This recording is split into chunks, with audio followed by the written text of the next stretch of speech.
Recording in progress.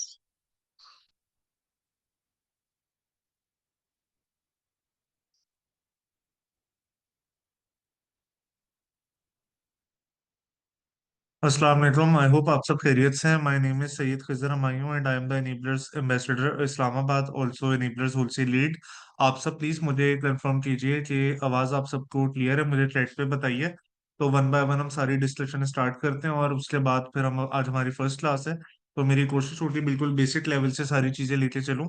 और इंशाल्लाह इसको हम क्लास के एंड में, जैसे हमारा फॉर्मेट रहेगा, एक दफ़ा जब हमारा सेशन कंप्लीट हो जाएगा तो क्लास के एंड में आप सबको मैं पूरा चांस दूंगा कि आप सब वन बाय वन अपने हैंड रेस करें। और जिस जिस फॉर्मेट से या जिस सीक्वेंस में हैंड रेस हुए हुए होंगे, उसी फॉर्मेट में वन बाय वन मैं सबको अनम्यूट करूंगा, यानी जिसने पहले हैंड रेस किया होगा ऑब्वियसली उसका आंसर उसको पहले दिया जा रहा होगा। तो वन बाय वन हम अपनी डिस्कशन स्टार्ट कर लेते हैं। पहला सेशन है बेसिक लेवल की बातें होंगी, पर कुछ इसमें टेक्निकल बातें भी आज से स्टार्ट हो जाएंगी। बिस्मिल्लाहिर्रहमानिर्रहीम। अच्छा, इनेबलर्स के बारे में आप लोगों को आइडिया है, enablers is leading Pakistan towards e commerce revolution. और पाकिस्तान का लार्जेस्ट ई कॉमर्स नेटवर्क है, और इसीलिए आपको इस पे बिलीफ है, और इसीलिए आपने Amazon FBA होलसेल के लिए साइन अप करा है इनेबलर्स के साथ। अच्छा, मैं पहले क्लास के स्टार्टिंग में थोड़ा सा आपको फॉर्मेट बता देता हूँ, क्योंकि कुछ लोग ऐसे हैं जिन्होंने इंडक्शन सेशन अटेंड किया था, बहुत सौ ने नहीं भी किया था। तो ये जानना सबके लिए जरूरी है कि कितनी क्लासेस होंगी, किस तरीके से होंगी, और ताकि ये सारी चीजें हमारे लिए स्मूथ रहें। टोटल अगर मैं नंबर ऑफ सेशंस की बात करूं तो टोटल 11 सेशंस हमारे होंगे। पहला सेशन हमारा आज है, और आज का बेसिक लेवल पे हमारी डिस्कशन होगी अबाउट इंट्रोडक्शन टू अमेजोन।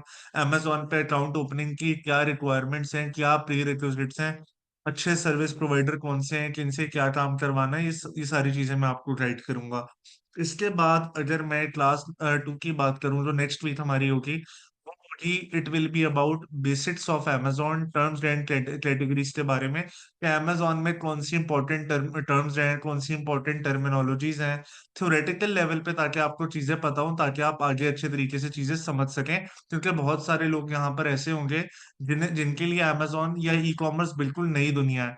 तो मैं सबको बिल्कुल बेसिक लेवल से जीरो से लेके चल रहा हूँ, ताकि हमारे जो लोग जिन्हें कुछ भी नहीं पता वो भी सबके बराबर आ सकें। और जिन लोगों ने पहले से प्रायर रिसर्च करी हुई है, तो आप लोगों ने थोड़ा सा पेशेंस रखना है, थोड़ा सा टेम्परामेंट अपना ज्यादा रखना है, क्योंकि समटाइम आपको लगेगा कि मैं बहुत बेसिक बात कर रहा हूँ, पर जाहिर सी बात है कुछ लोग ऐसे हैं जो बिल्कुल नए हैं, तो मुझे उनके बारे में भी बहुत ज्यादा सोचना है और उन पर मेहनत भी ज्यादा करनी होती है।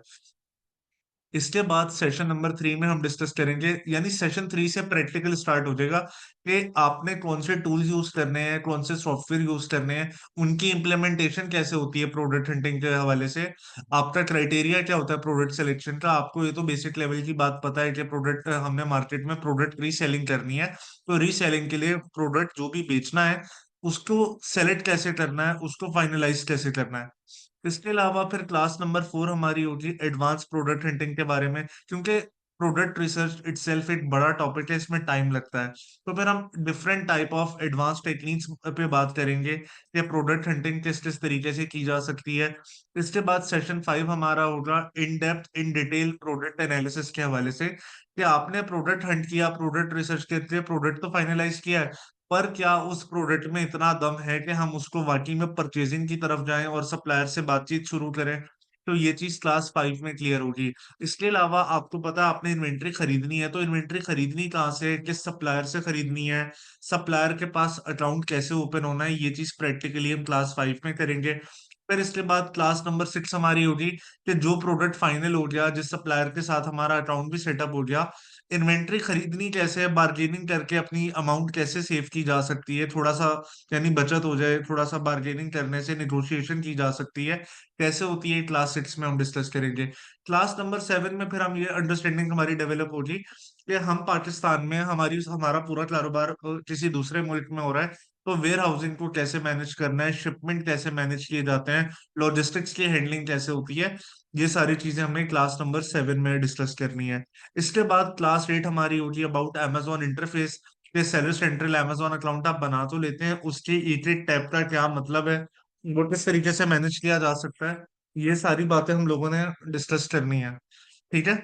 इसके बाद अगला सेशन हमारा होगा ब्रांड अप्रूवल्स के हवाले से, कि फॉर एग्जाम्पल अगर आपने एडवांस लेवल के ब्रांड अप्रूवल्स लेने हैं तो उसकी क्या राइट स्ट्रेटजीज हैं, किस तरीके से आप अपने ब्रांड अप्रूवल्स को मैनेज कर सकते हैं, तो ये सारी बातें भी फिर हम डिस्कस कर रहे होंगे।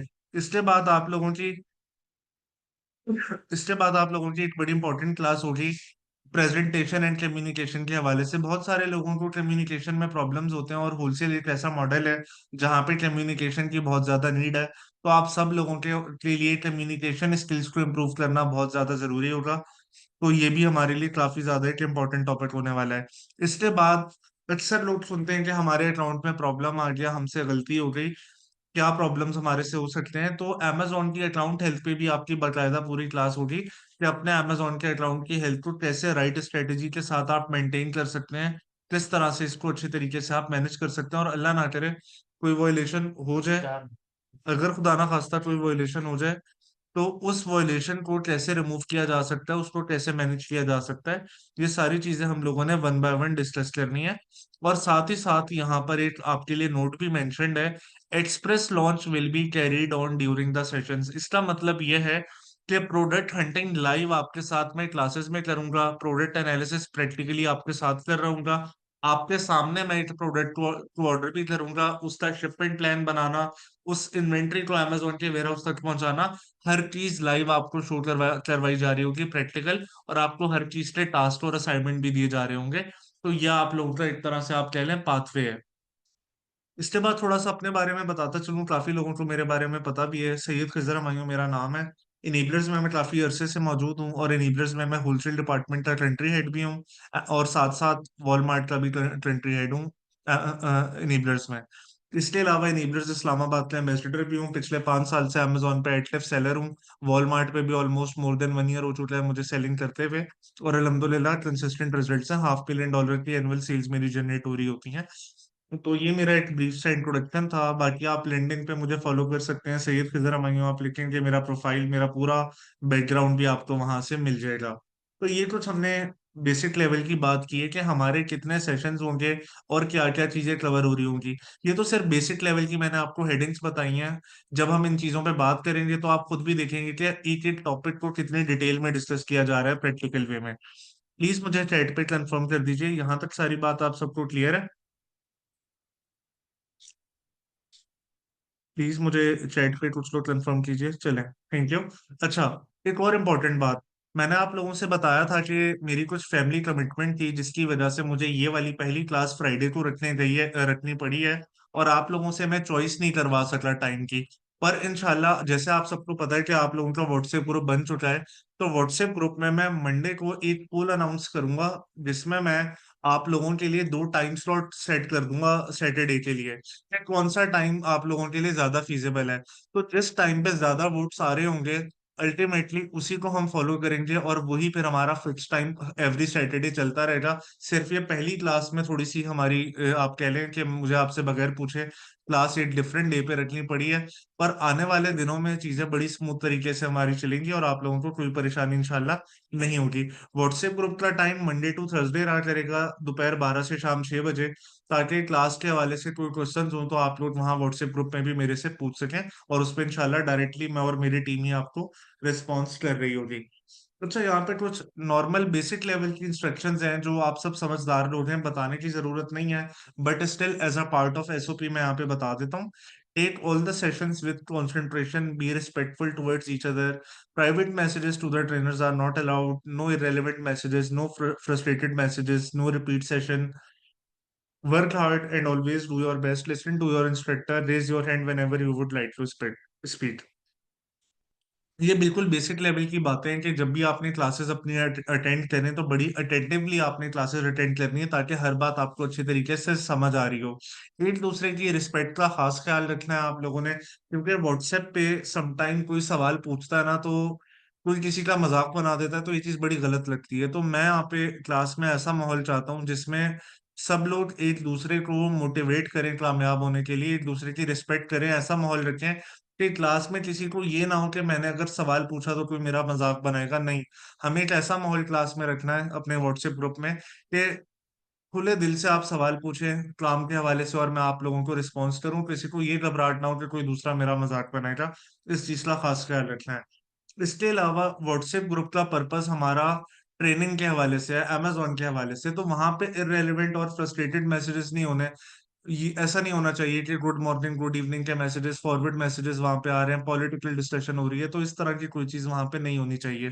दूसरा, आप लोगों की हफ्ते में एक दिन क्लास हो रही है, 1.5 से 2 घंटे की, जितने भी टाइम के लिए, बेस्ड ऑन कितने क्वेश्चंस आप पूछते हैं, तो देखें, थोड़ा सा टाइम आप लोगों ने निकालना है। ये नहीं कि आप क्लास मिस करेंगे, चलो रिकॉर्डिंग तो मुझे मिल जाएगी, मैं रिकॉर्डिंग देख लूंगा, नहीं। लाइव क्लास की एक अपनी बात होती है, तो रिपीट सेशंस नहीं होते हैं। सो इट्स इंपॉर्टेंट कि आप लोग क्लासेस टाइम पे लें। ऑल्दो मैं आपको अपने स्टूडेंट्स को मैं रिकॉर्डिंग दे रहा होता हूँ, रिकॉर्डेड लेक्चर की, बट स्टिल मेरी पर्सनल रिक्वेस्ट है कि प्लीज क्लासेस टाइम पे आपने लाजमी अटेंड करनी है। मेहनत करें अच्छे तरीके से। और दूसरी बात, ये क्लास के एंड में मैं आपको हमेशा चांस दूंगा। हमारा फॉर्मेट ये रहेगा कि मैं थोड़ी थोड़ी देर बाद पूछता हूँ कि भाई यहाँ तक चीजें क्लियर है, और लास्ट में मैं आपको पूरी चॉइस देता हूँ कि आप हैंड रेस करें, और जिसने जितने सवाल पूछने होते हैं मैं उन सबको वन बाय वन आंसर करूंगा सीक्वेंस में, इंशाल्लाह। अच्छा, अब बिजनेस माइंडसेट पे कुछ बेसिक लेवल की हमारी बात हुई थी, पर क्योंकि कुछ लोग यहाँ पे नए हैं तो मैं जीरो से दोबारा ये वाली बात बता देता हूँ। क्योंकि देखें, अब हमारी जो क्लास है इसमें डिफरेंट लोग हैं ना। कुछ ऐसे मेल हजरात होंगे जो कि अच्छे बिजनेस ओनर्स होंगे, कुछ जॉब कर रहे होंगे, फीमेल्स में कुछ हाउसवाइफ्स होंगी, कुछ वर्किंग वुमेन होंगी, कुछ स्टूडेंट होंगे, कुछ ऐसे लड़के होंगे जो स्टूडेंट हैं और स्टूडेंट है यूनिवर्सिटी लेवल के, कुछ वो हैं जो कि फॉर एग्जांपल अभी बिल्कुल उनका इंटर मैट्रिक खत्म हुआ है और वो उनके लिए हर चीज ही बिल्कुल नहीं है। तो यहाँ पे डिफरेंट बैकग्राउंड से लोग हैं, तो सबको एक बेसिक लेवल की अंडरस्टैंडिंग पे लाना हमारे लिए इंपॉर्टेंट है कि बिजनेस में, कारोबार में आपका माइंडसेट क्या होना चाहिए, ताकि आपको बाद में किसी चीज से परेशानी ना हो। It is important for everybody to understand that every business has either success or failure in terms of profit and losses respectively. कारोबार का ये असूल है, और लाजमी कारोबार में ऐसा होता भी है कि देखें, कारोबार में कामयाबी भी हो सकती है, नुकसान भी हो सकता है, नफा नुकसान दोनों चीजें कारोबार का हिस्सा है। मेरी नजर में एक अच्छा कारोबार वो है जो जो 12 में से 10 महीने प्रॉफिट करे। एक आध महीने ब्रेक इवन आ गया या एक आध महीना लॉस आ गया, दैट इज फाइन, पर ओवरऑल कंसिस्टेंट प्रॉफिट होना चाहिए। लेकिन लॉस का भी खदशा होता है कारोबार में, तो ये चीज जहन में हमारे होनी चाहिए। पर आपको हमेशा ऑप्टिमिस्टिक होना चाहिए रादर देन पेसिमिस्टिक। आपने एक अच्छा गुमान रखना है और मेहनत करनी है ताकि अल्लाह ताला भी आपको कामयाब करे। This business, like any other business, is not a quick scheme and it cannot make you a millionaire from day one. ऐसा नहीं है कि कोई रातों रात कोई अमीर हो जाता है, ऐसा नहीं है। हर चीज पे एफर्ट लगती है, हर चीज पे मेहनत लगती है। तो आपने राइट डायरेक्शन में, राइट वे में अगर आप मेहनत करेंगे तो अल्टीमेटली कामयाब हो जाएंगे, मिलीनियर बन जाएंगे। वक्त के साथ बनेंगे, टाइम लगता है। ऐसा नहीं है रातों रात कुछ हो जाए कि अभी कोर्स भी खत्म नहीं हुआ, चीजें चली रही हैं, या कोर्स खत्म होने के 15 दिन बाद ही कोई बोले मैं मिलीनियर हो गया, ऐसा नहीं है। लंबी जर्नी होती है, 4 5 6 महीने की, तब जाके आपको अच्छे रिजल्ट्स आना स्टार्ट हो जाते हैं, और अल्टीमेटली आपको बेनिफिट होता है। Therefore, our mindset should be crystal clear that this business requires a lot of patience and usual business hurdles, which can be experienced in any business. दुनिया के हर कारोबार में मसले मसाइल आते हैं, और हम लोगों ने पेशेंस से उनका हल निकालना है और उस मसले को रिजॉल्व करना है। सिर्फ कारोबारी की बात ना करें। फॉर एग्जाम्पल, आप जॉब करते हैं, जॉब के अपने मसले मसाइल होते हैं, स्टूडेंट पढ़ रहे होते हैं, उनकी यूनिवर्सिटी लाइफ के अपने मसाइल होते हैं। इवन आप अपनी पर्सनल लाइफ देख लीजिए, आप अपनी घरेलू जिंदगी जो है, पर्सनल लाइफ आप देख लें, इवन अपनी पर्सनल लाइफ में भी मसले मसाइल आ रहे होते हैं, तो पेशेंस के साथ सिचुएशन को डील किया जाता है, रादर देन कि हम रैश डिसीजन लें या फिर इरेशनल हो जाए। रेशनल होकर हमेशा डिसीजन मेकिंग करनी है, यानी सोच समझ के, हर चीज का नफा नुकसान जहन में रख के, सोच समझ के रिस्क लेना चाहिए हर चीज का। There may be situation where product may not be giving fruitful results, and eventually you may end up discontinuing that product and have to move on further with another product. अच्छा, हमारा जो कारोबार है ना, इसमें आपने प्रोडक्ट खरीदना है और अपना नफा रख के, अपना प्रॉफिट रख के आगे रीसेल कर देना है। तो जब आप अपने लिए कोई प्रोडक्ट खरीद रहे हैं, तो ऐसा हो सकता है कि आप कभी कोई ऐसा प्रोडक्ट चूज कर लें जो कि आपको उतने अच्छे रिजल्ट ना दे रहा हो जो कि आपने सोचा था। तो हो सकता है आपको डिस्काउंटेड रेट को, उस इन्वेंट्री को सेल आउट करना पड़े और आपको किसी और प्रोडक्ट की तरफ मूव ऑन करना पड़ जाए। ऐसी सिचुएशन भी कारोबार में आ जाती है। जैसा कि इंडक्शन सेशन में मैंने आप लोगों को एक अपनी मिसाल दी थी। विंटर में मैंने जरूरत से ज्यादा कॉफी रिलेटेड आइटम्स खरीद लिए थे एक दफा। उसका मुझे नुकसान क्या हुआ, जब सीजन बदला तो मेरे पास बहुत सारा कॉफी का स्टॉक पड़ा हुआ था, तो मुझे जाहिर है उसको उसको ताकि मैं लिक्विडेट कर सकूं, कैश वापस मुझे मिल सके, मुझे डिस्काउंटेड रेट पे उसको रीसेल करना पड़ा था, तो ऐसी सिचुएशन आ जाती है। क्योंकि आप खुद सोचें, अगर मेरी इन्वेंट्री नहीं बिक रही, मेरा सामान नहीं सेल हो पा रहा, तो जहां पे मैं स्टोर कर रहा हूँ स्टोरेज का खर्चा तो मेरे ऊपर आ ही जा रहा है, नुकसान है ना। तो समटाइम हमें सोचना पड़ता है, कि ज्यादा नुकसान से कैसा बचा जाए। कारोबार का ये असूल है ना कि हमें नफा होना चाहिए।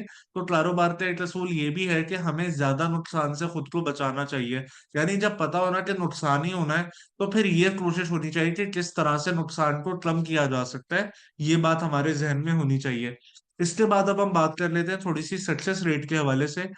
तो मैं आपको बताता चलूं, student who take action and who have a success rate of up to 80% in Amazon FBA wholesale. जो स्टूडेंट सारी क्लासेस टाइम पे अटेंड करते हैं, जो उन्हें टास्क दिया जाता है, जो बात कही जाती है, वो उसकी प्रैक्टिकल इम्प्लीमेंटेशन भी करते हैं, वो सारी चीजें अपनी अच्छे तरीके से मैनेज करते हैं। तो अल्टीमेटली यानी असाइनमेंट्स भी कर रहे हैं, असाइनमेंट मुझे चेक भी करा रहे हैं, ईमेल्स पे मुझे अपना काम भी भेज रहे हैं, क्लास के दौरान और क्लास के एंड में हैंड रेस करके क्वेश्चनिंग भी करते हैं, व्हाट्सएप ग्रुप में सवाल जवाब पूछते हैं, एक्टिव पार्टिसिपेशन कर रहे हैं, नजर आ रहा है कि हाँ मेहनत कर रहे हैं। उस सिनेरियो में अप टू 80% कामयाब हो जाते हैं। तो ये चीज आप लोगों के जहन में होनी चाहिए कि अल्टीमेटली जो मेहनत करेगा राइट डायरेक्शन में, कामयाबी उसे मिलेगी।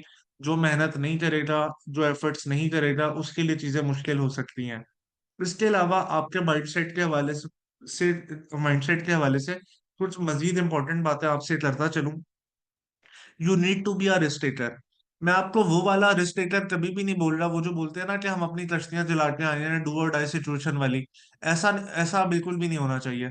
आपको एक ऐसा rational sort of risk taker होना चाहिए, ताकि आप सिचुएशन को एसेस करें कि अगर मैंने रिस्क लिया तो मुझे फायदा हुआ तो कितना कितना ज्यादा फायदा हो जाएगा। अगर अल्लाह ना करे मेरे रिस्क लेने से मुझे नुकसान हुआ, तो क्या मेरी इतनी पसली है कि मैं वो नुकसान बर्दाश्त करूं। ऐसा तो नहीं कि मेरा सब कुछ एट स्टेट लग जाएगा। तो रिस्क भी ले तो सोच समझ के ले। रेशनल रिस्क टेकर होना जरूरी है। ये नहीं कि आप डू और डाई सिचुएशन में अपने आप को ले आए। तो इस चीज का ख्याल रखें। Growth mindset. ग्रोथ माइंडसेट यहाँ पे बहुत ज्यादा इंपॉर्टेंट रोल प्ले करता है आपकी कामयाबी में। मेरे कुछ स्टूडेंट हैं जो आज 2-2 साल बाद भी 300-400 डॉलर बना रहे हैं। और कुछ ऐसे स्टूडेंट भी हैं जो 3-4 हजार डॉलर बना रहे हैं। वो 300-400 और 3-4 हजार वालों में क्या डिफरेंस है? माइंडसेट का फर्क है। जिसने 300-400 डॉलर को अपना कंफर्ट जोन बना लिया है ना, कि बस ये मेरा 300 डॉलर फिक्स हर महीने आ जाता है, मेरा साइकिल चल जाता है, मैं उसी में खुश हूँ। तो वो बेचारा तो 300 में ही रह जाता है। जो उस 300 में खुश नहीं होता ना, वो कहता है नहीं नहीं, ये कम है मेरे लिए, मुझे और हाथ पांव मारने चाहिए, मजीद मेहनत करनी चाहिए। वो 600 की कोशिश करता है और अचीव कर लेता है। वो 600 पे भी खुश नहीं होता, वो 1000 पे पहुंच जाता है, 1000 पे भी फिर वो कहता है, क्योंकि उसकी नीड बढ़ती जाती है। तो उसके लिए वो मेहनत भी अपनी बढ़ाता है, अपने सोचने के तरीके बेहतर बनाता है। हर लिहाज से आपको बेनिफिट मिलता है। तो आपका माइंडसेट हमेशा स्टेगनेंट नहीं होना चाहिए, ग्रोथ ग्रोथ माइंडसेट होना बहुत जरूरी है। आपको पता होना चाहिए कि किस तरह से आप अपनी चीजें इंप्रूव कर सकते हैं। इसके अलावा आपको अपनी लाइफ का और अपने कारोबार का विजन एंड ऑब्जेक्टिव पता होना चाहिए। आपको अच्छे तरीके से बात मालूम होनी चाहिए कि मेरे शॉर्ट टर्म गोल्स क्या है, कि मुझे हर महीने क्या अचीव करना है, और मेरा ईयर एंड गोल क्या है। ऐसा नहीं हो सकता कि आपने 1 साल बाद का टारगेट कुछ रखा हुआ है और आपने महीने वाले टारगेट तो पूरे किए नहीं है, अब साल वाला अचीव हो जाए, ऐसा पॉसिबल ही नहीं है। ये जो शॉर्ट टर्म टारगेट है ना, ये आपके लिए स्टेयर्स का काम करते हैं। अगर आप अपने शॉर्ट टर्म टारगेट्स को प्रॉपरली अचीव करेंगे, तो अल्टीमेटली आपका जो लॉन्ग टर्म टारगेट है, वो भी आप अचीव कर लेंगे इंशाल्लाह। Face your fears and be your own boss. अच्छा, ये चीज आप लोगों के लिए नहीं होती है, बहुत से लोगों के लिए ई कॉमर्स तो बहुत ज्यादा घबराहट होती है, क्योंकि 10 जगहों से सुना होता है कि स्कैम हो जाता है, और पता नहीं तरह तरह की बातें सुनी होती हैं। और अक्सर बातें उनसे सुनी होती हैं जिन्होंने खुद ने कुछ किया वही नहीं होता। सो इट्स ऑलवेज बेटर कि आप घबराए नहीं और मेहनत से अच्छे तरीके से मेहनत करें, अल्टीमेटली बेनिफिट होगा। और हम लोग यहाँ पे आपको गाइडलाइन देने के लिए ही मौजूद है ना। तो आप लोगों ने परेशान नहीं होना, कोई भी प्रॉब्लम है हमसे शेयर करें, ताकि हम आपको बेहतर अंदाज में बता सकें। इसके अलावा कारोबार में आप अपने बॉस खुद हैं, आपको पता होना चाहिए कि मुझे किस काम को कितना टाइम देना है, चीजों को प्रायोरिटाइज करना आपको आना चाहिए। ये सब चीजें बहुत जरूरी हैं। साथ ही साथ आप में फ्लेक्सिबिलिटी होना बहुत जरूरी है। जो बंदा रिजिड होता है ना, कि मैं ना मानू वाली बात करता है, उसको जिंदगी में नुकसान होता है। मैं आपको एक छोटी सी मिसाल देता हूँ। मैंने भी आपको कॉफी प्रोडक्ट के बारे में बताया कि मैंने ज्यादा खरीद लिया था तो मुझे थोड़ा डिस्काउंट देना पड़ा। ये मैंने फ्लेक्सिबिलिटी शो की थी ना, मेरे मैंने लचक शो की थी, फ्लेक्सिबिलिटी शो की थी, तभी तो मैंने प्राइस अपने प्रोडक्ट की कम की, ताकि वो सेल आउट हो जाए। अगर मैं रिजिड हो जाता कि नहीं, कुछ कोई किसी को खरीदना है तो खरीदे, नहीं खरीदना तो ना खरीदे, मैं अब प्रोडक्ट के प्राइस कम नहीं करूंगा। उसका नुकसान क्या होता है? स्टोरेज का खर्चा मेरे ऊपर आता रहता है ना, जाहिर सी बात है। अल्टीमेटली मेरा ही नुकसान था, तो इसलिए मैंने वहां फ्लेक्सिबिलिटी शो करी। तो आप सब में भी फ्लेक्सिबिलिटी होना जरूरी है, ताकि सिचुएशन को देख के आप अपने आप को उस लिहाज से एडजस्ट कर सकें। Always be ready for new challenges and experiments. हमेशा तैयार रहे नए नए तजुर्बात के लिए, क्योंकि ई कॉमर्स एवॉल्व हो रहा है। 2019 में जब मैंने अपना काम अमेजोन पे स्टार्ट किया था ना, एज अ फ्रीलांसर, एक जमाने में, एज अ सेलर तो मैं बाद में बनाऊं, एक जमाना था जब मैंने भी फ्रीलांसिंग की थी और किसी और के लिए काम किया था। तो तब और अब में अमेजोन पे बहुत चेंजेस आ चुके हैं, पूरा पूरा इंटरफेस चेंज हो चुका है। तो ऐसा हो सकता है समटाइम आपके सामने भी कोई ऐसा चैलेंज आ जाए जिस पे हमें भी एक्सपेरिमेंट करना हो। रीजन, जाहिर सी बात है, कोई ऐसी नई चीज आ सकती है जो हम भी शायद पहली बार सुन रहे हो। तो अल्टीमेटली मैं और हमारी जो रिसर्च एंड डेवलपमेंट टीम है, हम मिलके उस पर काम करते हैं और आपके लिए सोल्यूशन ले आते हैं। Take success as a way to keep improving and failure as an opportunity to do better next time। मैं पर्सनली फेलियर लफ्ज में बिलीव नहीं रखता। मैं कहता हूँ कि जो कामयाब है वो तो भाई और ज्यादा अपने आप को इम्प्रूव करे और ज्यादा कामयाब हो। और जो फेलियर है, वो फेलियर मेरी नजर में ये है लर्निंग फ्रॉम मिस्टेक। आपने गलती करी, आपने प्रोडक्ट गलत चूज किया, नुकसान हो गया, पर उसमें लर्निंग तो हो गई ना कि भाई मेरी ये गलती थी। अगली बार आप अपनी गलती सुधार लेंगे, आप प्रोडक्ट सिलेक्शन में गलती नहीं करेंगे, तो अगली बार कामयाब हो जाएंगे। तो अल्टीमेटली लर्निंग फ्रॉम मिस्टेक होना चाहिए। फेलियर मैं मानता नहीं हूँ। आपको कोशिश करनी चाहिए, कुछ भी गलत करें तो उससे सबक सीखें, ताकि अगली बार वो गलती रिपीट ना हो और आपको बेहतर रिजल्ट्स मिल सके। इसके अलावा इनेबलर्स की तरफ से आपको क्या क्या चीजें प्रोवाइड की जाएंगी, इस पे मैं आपको थोड़ी सी बातें बता देता हूँ। सबसे पहले इनेबलर्स की कम्युनिटी फेसबुक के ग्रुप के थ्रू, मैंने आप लोगों को एक ग्रुप बताया था, इनेबलर्स बूट कैंप। उसका ग्रुप का लिंक वगैरह और उसको ज्वाइन करने के लिए एक पीडीएफ फोल्डर मैंने बनाया हुआ है। वो पूरा फोल्डर मैं आप लोगों के साथ ग्रुप में शेयर करूंगा, उसको प्रॉपरली रीड करके इंस्ट्रक्शंस फॉलो कर लीजिएगा। तो आप सब लोगों को फेसबुक का जो हमारा कम्युनिटी का ग्रुप है उसमें ऐड कर लिया जाएगा। इसके बाद इनेबलर्स मेंटोर सपोर्ट आपको मिलती है। ये क्या है मैं आपको भी बताने लगा हूँ। ई पास ऑटोमेटेड अप्रूवल सिस्टम क्या है, ये भी अगली दो स्लाइड्स में आ रहा है, तो मैं आपको बताता हूँ। साथ ही साथ आपको dedicated and experience team of trainer मिलती है, और साथ ही साथ एक अच्छी रिसर्च एंड डेवलपमेंट टीम मिलती है। जो इनेबलर्स की होलसेल एंड वॉलमार्ट की रिसर्च टीम है, मैं उसका भी हेड हूँ। तो आपको इंशाल्लाह इतना मैं कह सकता हूँ कि क्लासेस में जो भी चीजें हम लोग पढ़ रहे होंगे, जो मैं आपको सिखा रहा हूँ, वो मेरा अपना पूरा एक्सपीरियंस भी होगा और बिल्कुल फर्स्ट हैंड नॉलेज होगा, क्योंकि डे इन डे आउट मेरा काम ही सिर्फ अमेजोन है। मैं सिर्फ सेलिंग करता हूँ अमेजोन पे, और साथ साथ स्टूडेंट्स को सपोर्ट प्रोवाइड करता हूँ, ताकि लोगों का भी साथ में फायदा हो सके। अच्छा, अब जैसे मैंने यहाँ पे बताया, ये इनेबलर्स मेंटोर सपोर्ट ईएमएस क्या है, मैं इसकी एक्सप्लेनेशन आपको दे देता हूँ। Enablers mentor support is a programme initiated to support launches in group so that maximum students can take advantage and launch products and experience it through by working in groups. There should not be any excuse left for budget constraint or account issues, and a group of at least three or four can launch it, and a contract being signed among all the group members with the mentor helping in making the contract। PMS है क्या आसान लफ्जों में? बहुत सारे students कहते हैं हमारे पास इतनी इन्वेस्टमेंट नहीं है, यानी इन्वेस्टमेंट है पर कम है, इतनी ज्यादा नहीं है कि हम अपना कारोबार कर सकें। तो हम लोग ये चीज सजेस्ट करते हैं कि इस तरह के सिनेरियो में आपको ये करना चाहिए कि आप 3 से 4 लोग फॉर एग्जांपल अपनी इन्वेस्टमेंट जोड़ें, आपस में अपना कॉन्ट्रैक्ट बनाएं, और एक ग्रुप के तौर पे अपनी टीम बना के भी अमेजोन पे काम कर सकते हैं। इसको ईएमएस का का नाम दिया गया है। इसमें हम आपके कॉन्ट्रैक्ट बनाने में आपकी मदद करते हैं, ताकि हम उस कॉन्ट्रैक्ट को देख के बता दें और कि भाई सबकी चीजें बराबर है, इक्वल शेयरिंग है इन्वेस्टमेंट के लिहाज से। जाहिर है जिसकी इन्वेस्टमेंट ज्यादा होगी उसका शेयर भी ज्यादा बनता है, वो तो एक हट की बात है। लेकिन उसके एग्जिट टर्म्स क्या होते हैं, ऐसा तो नहीं कि अब जो बड़ा इन्वेस्टर है वो छोटे को परेशान कर रहा हो। तो वो चीजें हम थोड़ा सा प्रूफ रीड करके आपको हेल्प कर देते हैं, ताकि आप लोगों का कॉन्ट्रैक्ट आपस में एक बैलेंस वे में बन सके। इसके बाद Amazon पे हमारा हमने इनेबलर्स में आपको प्रोवाइड करा है ई पास। ई पास है Enablers product approval system, where you can get approval of products. ये हमारा एक ऑटोमेशन सॉफ्टवेयर है जो जिसका एक्सेस मैं आपको क्लास 5 या 6 में दे रहा हूँ। ई पास का मकसद क्या है? इतने सारे आप लोग देखिए, आप जितने भी स्टूडेंट हैं, जब आप प्रोडक्ट हंटिंग करेंगे, आप एक एक प्रोडक्ट मुझे मैनुअली तो नहीं चेक करवा सकते कि ये भी देख लें, ये भी देख लें। इतने सारे प्रोडक्ट होते हैं, हजारों प्रोडक्ट है, और इतने सारे स्टूडेंट होते हैं, तो ऑब्वियसली काफी ज्यादा डेटा हो जाता है स्टडी करने के लिए। तो इसलिए हमने एक सॉफ्टवेयर बना दिया है जहां पे आप प्रोडक्ट्स का डेटा एंटर करते हैं, और इनेबलर्स का सॉफ्टवेयर आपको इंस्टेंटली बता देता है कि क्या ये प्रोडक्ट आपके लिए ठीक है कि नहीं है।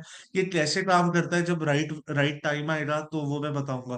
क्योंकि आप लोग ये चीज ध्यान में रखें, बहुत बार आपके जहन में सवाल ऐसे आएंगे जिनके मैं शायद अभी जवाब नहीं दे रहा हूँ। फॉर एग्जाम्पल, कोई स्टूडेंट है जो रिपीट कर रहा है बैच, फॉर एग्जाम्पल, या फिर कोई ऐसा स्टूडेंट है जिसने अपनी रिसर्च की हुई है, वो मेरे से आज पूछता है शिपमेंट्स के बारे में। ऑब्वियसली मैं आंसर नहीं दूंगा, क्योंकि शिपमेंट की जब क्लास का टाइम आएगा तो मैं तब आंसर दूंगा। रीजन क्या है? समटाइम एडवांस लेवल क्वेश्चंस जो होते हैं उससे जो नए लोग होते हैं वो कंफ्यूज हो जाते हैं।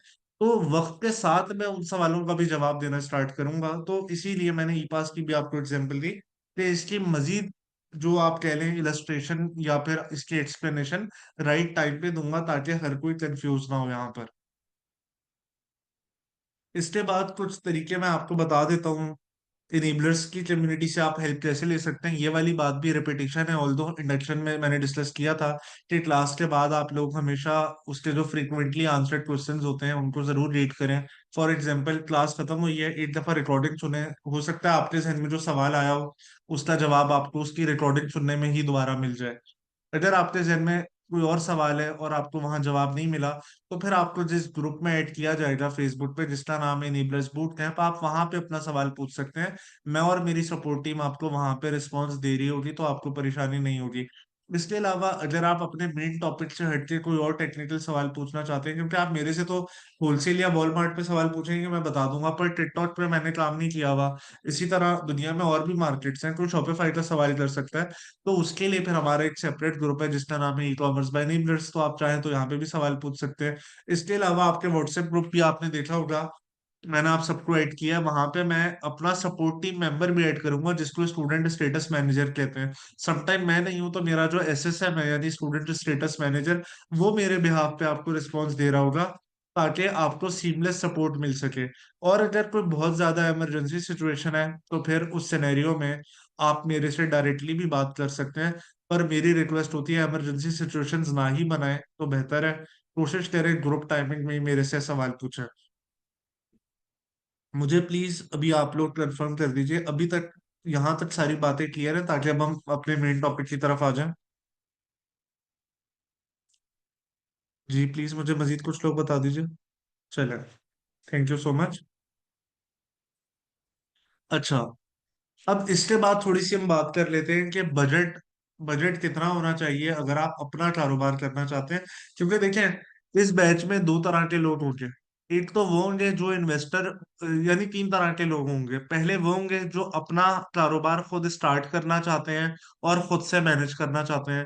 दूसरे वो लोग होंगे जो कि जिनके पास इन्वेस्टमेंट है, वो सिर्फ सीखना चाहते हैं ताकि वो किसी और से काम कराएं तो किसी और के हाथों खराब ना हो, उन्हें नॉलेज हो ताकि वो ऑब्जर्व कर सकें। वो ऐसे इन्वेस्टर होते हैं। तीसरे वो लोग हैं जिनके पास इन्वेस्टमेंट नहीं है, वो एक्सपर्ट अमेजोन होलसेल फ्रीलांसर बनना चाहते हैं, जो कि एक्सपर्ट लेवल की होलसेल के हवाले से फ्रीलांसिंग सर्विसेज देना चाहते हैं। तो हर किसी के लिए बात कर लेते हैं।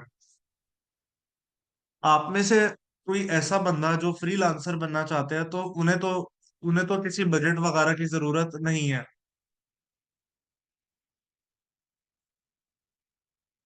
फॉर एग्जाम्पल, आप में से कोई ऐसा बंदा है जिसके पास जो फ्रीलांसर बनना चाहता है, तो उस सिनेरियो में तो आपको जरूरत नहीं है किसी भी हवाले से बजट की, क्योंकि आप लोग तो किसी और के लिए काम कर रहे होंगे, आप लर्निंग करेंगे, अच्छे तरीके से चीजें सीखेंगे और किसी और का कारोबार मैनेज करेंगे। पर लेट सपोज आप वो शख्स हैं जो कि अपना कारोबार खुद मैनेज करना चाहते हैं, या फिर आप एज एन इन्वेस्टर चीजें समझना चाहते हैं कि कल को मैं किसी और से काम कर रहा हूं तो मैं सही तरीके से मॉनिटर कर सकूं। तो आपके लिए क्या इन्वेस्टमेंट होनी चाहिए कम से कम?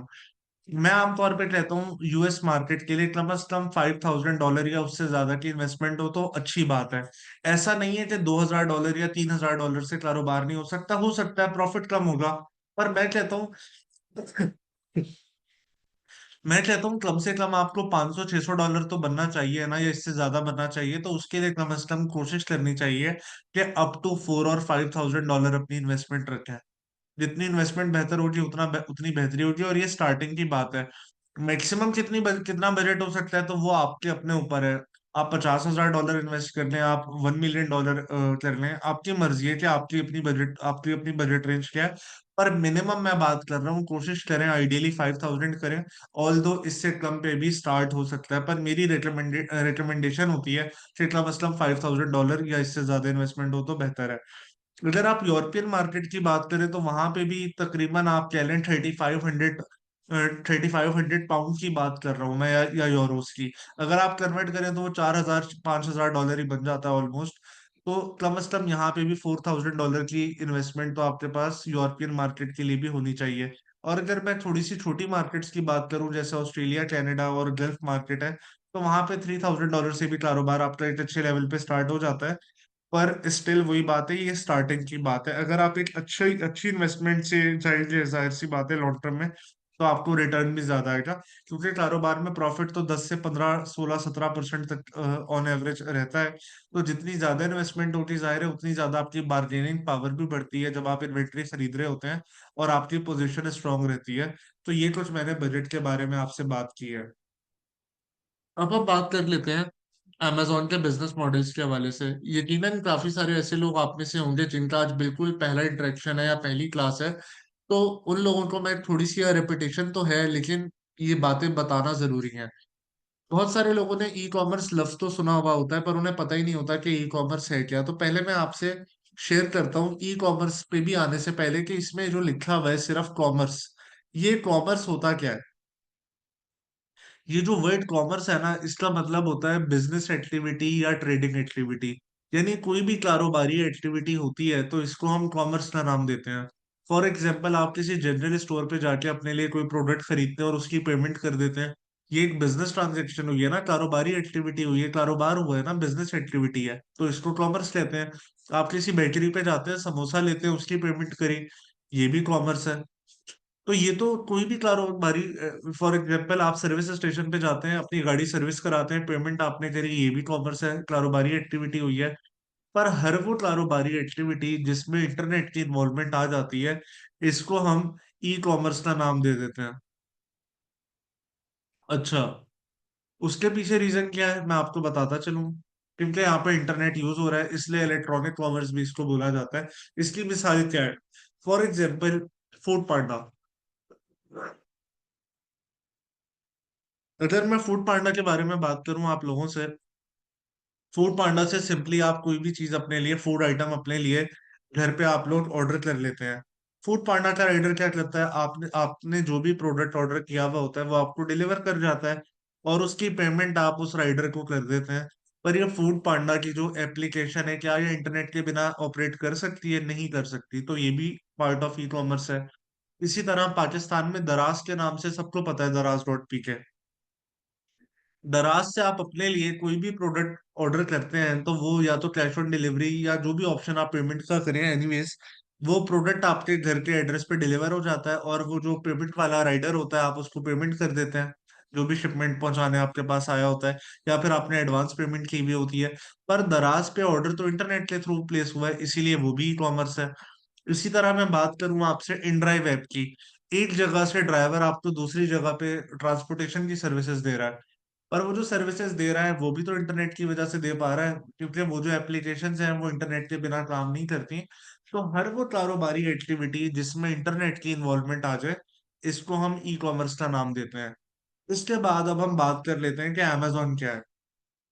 मैं आपको बहुत ही आसान एग्जांपल देता हूँ। amazon सिंपली एक शॉपिंग मॉल है। जैसे कराची में डॉल्मेन मॉल है, लाहौर में एम्पोरियम मॉल है, इस्लामाबाद में सेंटोरस है, पिंडी में, रावलपिंडी में गीगा मॉल है, फैसलाबाद में लाइलपुर गैलेरिया है। यानी हर एक शहर में कोई ना कोई बड़ा शॉपिंग मॉल मशहूर है। तो इसी तरह अमेजोन भी एक शॉपिंग मॉल ही तो है सिंपली। लेकिन फर्क क्या है? ये जिन शॉपिंग मॉल्स के मैंने नाम लिए ना, डॉल्मेन मॉल, एम्पोरियम, पैकेजेस वगैरह, ये सारे फिजिकली मौजूद हैं। ये पाकिस्तान में फिजिकल स्टोर्स हैं, वहां पे फिजिकली लोग जाते हैं और शॉप्स विजिट करते हैं, खुद से चीजें को अपनी आंखों से देखते हैं, छू सकते हैं उन प्रोडक्ट्स को खरीदने से पहले। तो ये नॉर्मल ट्रेडिशनल बिजनेसेस हैं।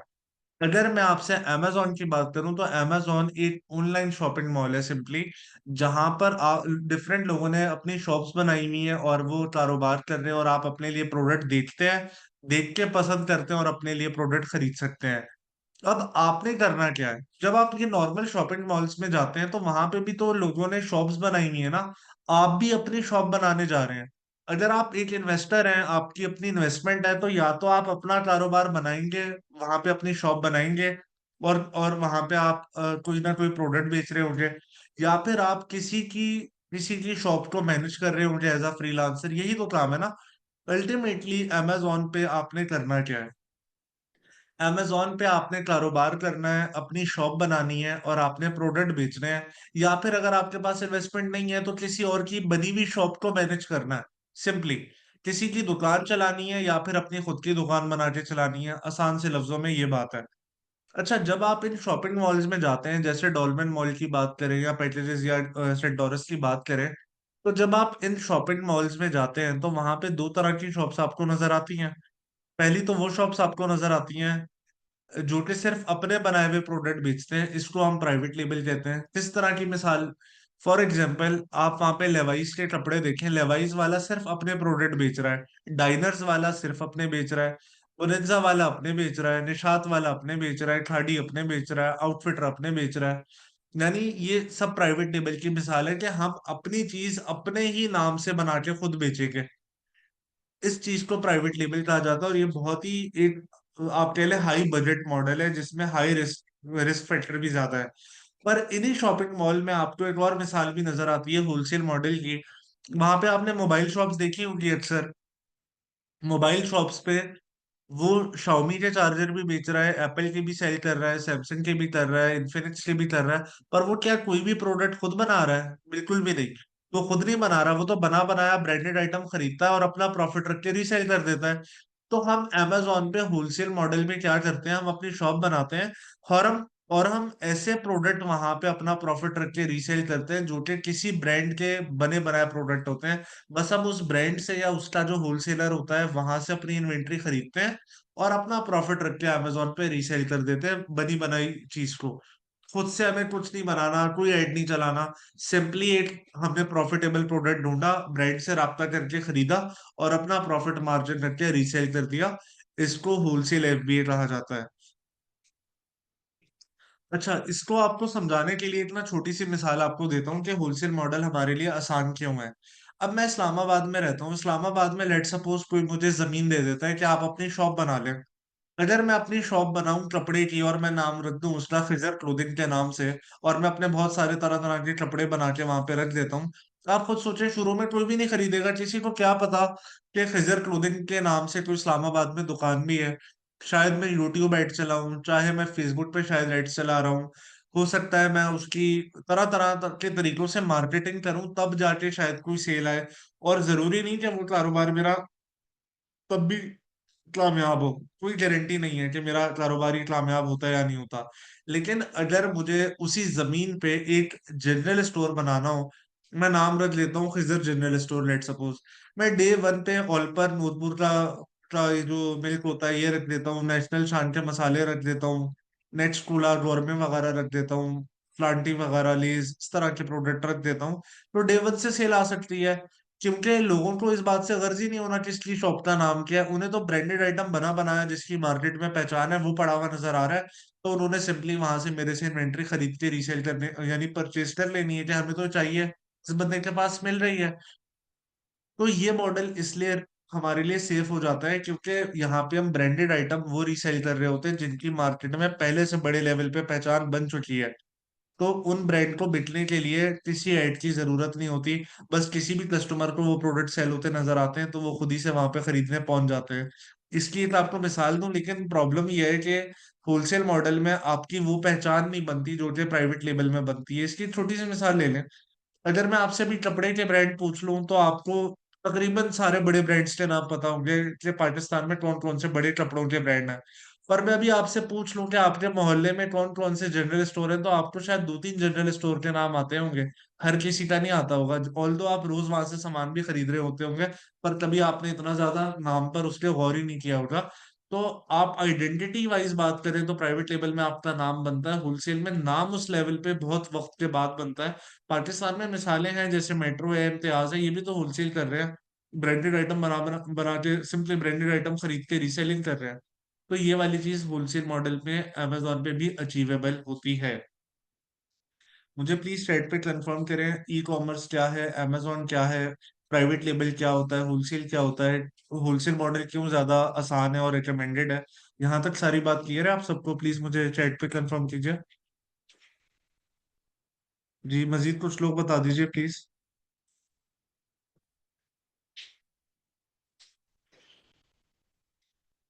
चलो, ठीक है, थैंक यू। अच्छा, अब इसके बाद अब हम बात कर लेते हैं नेक्स्ट इंपॉर्टेंट बात की, मार्केट प्लेसेस के हवाले से। अगर हम बिल्कुल अपडेटेड डेटा चेक करें ना मार्केट प्लेसेस का, तो बेसिकली ये है क्या, revenue generation point of view से, कि अमेजोन दुनिया की सबसे बड़ी ऑनलाइन मार्केट है, सबसे बड़ा दुनिया का सबसे बड़ा ऑनलाइन शॉपिंग मॉल है। पर अमेजोन अपना पैसा सबसे ज्यादा कहाँ से जनरेट करता है? तो अमेजोन ऑलमोस्ट 68.3% अपने पैसे यूनाइटेड स्टेट्स की मार्केट से बनाता है, 7.7% जर्मनी, यूके में around 7%, Italy, Spain, France, Netherland ये 1-1%, नेदरलैंड 5% आ गया, जापानीज मार्केट 5.3। और बाकी ये सारी मार्केट्स मिला लेना आप, Saudia, India, Turkey, Brazil, Australia, Gulf, Singapore, Canada, Mexico, तो इन सबको मिला के भी सिर्फ 3.5% बनता है। तो यहाँ पे आपको आइडिया तो हो गया होगा कि यूएस मार्केट में कितना ज्यादा पोटेंशियल है। अगर मेरे से भी कोई ये चीज पूछे कि सबसे बड़ी गोल्ड माइन क्या है जहां पे सबसे ज्यादा अमेजोन पे पैसा बनाया जा सकता है, तो वो no doubt, without any doubt, United States market है, क्योंकि सबसे ज्यादा रेवेन्यू जनरेशन भी यहाँ से हो रही है। आपको अपॉर्चुनिटी के बारे में बता देता हूँ, थोड़ा सा पुराना डेटा जरूर है क्योंकि रिसेंटली अपडेट नहीं हुआ है कुछ अरसे से। 2021 की बात करूँ ना, खैर उस टाइम तो कोविड था, तो अराउंड 472,000, यानी तकरीबन मोर देन 4.5 लाख लोगों से ज्यादा लोगों ने अमेजोन पे एज अ सेलर अपनी शॉप्स बनाई थी बड़ी तेजी से। और फायदा क्यों है इतना ज्यादा? हर महीने ऑलमोस्ट 197 मिलियन लोग अमेजोन को विजिट करते हैं, और उनमें से 100 मिलियन लोग तो ऐसे हैं जिन्होंने अमेजोन पे अपनी पेड मेंबरशिप, प्राइम मेंबरशिप ली हुई है। यानी उन्हें अमेजोन पे इतना इतना ट्रस्ट है कि उन्होंने मेंबरशिप्स ली हुई है अपनी। और साथ ही साथ आपको बताता चलूं, यूएस में जो खर्चा होता है ना ऑनलाइन मार्केट प्लेसेस में, उसमें हर 2 में से $1.5 ऑलमोस्ट लोग जो है कहाँ पे खर्च करते हैं? अमेजोन से परचेजेस में। तो अमेजोन पे लोगों का वहां पे ट्रस्ट लेवल भी जरूरत से ज्यादा है, बहुत ज्यादा है। तो इसलिए आपके लिए बहुत ही बंदस अमाउंट ऑफ अपॉर्चुनिटी मौजूद है। इसके बाद यहाँ पे कुछ डेटा है जो मैं सिर्फ आपके नॉलेज के लिए आपसे शेयर करता हूँ। ये फिलहाल अगर हम बात करें तो 9.7 मिलियन सेलर्स हैं अमेजोन पे जिन्होंने अकाउंट बनाया है, लेकिन जो एक्चुअल में सिर्फ और सिर्फ एक्टिव है वो 2.3 मिलियन है। लेकिन ये 2.3 मिलियन तो एक्टिव सेलर हैं, पर आप देखें तकरीबन 197 मिलियन कस्टमर है, यानी कस्टमर कितना ज्यादा है। तो आपके लिए बहुत बड़ी अपॉर्चुनिटी है। और बेस्ड ऑन द स्टैट्स, ये आप चाहे तो स्टैटिस्टिका पे जाके कंफर्म भी कर सकते हैं, ये मैं आपको ऐसे ही नहीं बता रहा, ये सारी प्रूवन बातें हैं। 76% of the sellers achieve profitability with 63% achieving profitability within the first year। यानी अमेजोन पे 76% लोग आमतौर पे प्रॉफिटेबल होते हैं, जो नफे में, जो प्रॉफिट कर रहे होते हैं, नफा नफा कमा रहे होते हैं। और अराउंड 63% सेलर तो वही है जो कि पहले साल में ही प्रॉफिट्स में आ जाता है।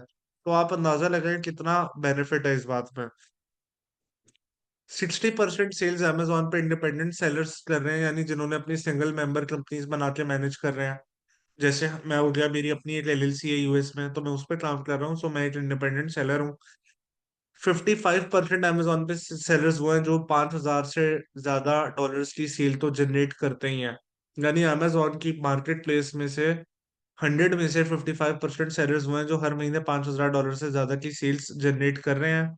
और इससे अमेजोन खुद कितने पैसे बना चुका है, आप अंदाजा लगाएं, 117.72 बिलियन डॉलर्स बना चुका है अमेजोन सर्विसेज से। हमारी पाकिस्तान की आप इकोनॉमी देख लें, हमारे 3 हफ्ते की इकोनॉमी या 4 हफ्ते की, इनके पूरे, यदि इनकी खाली, अगर मैं पाकिस्तान की 1 साल की इकोनॉमी को कंपेयर करूँ ना खाली अमेजोन से, तो अमेजोन तकरीबन 3 से 4 हफ्ते में उतने पैसे जनरेट कर लेता है जितना हम पूरी कंट्री 1 साल में करते हैं।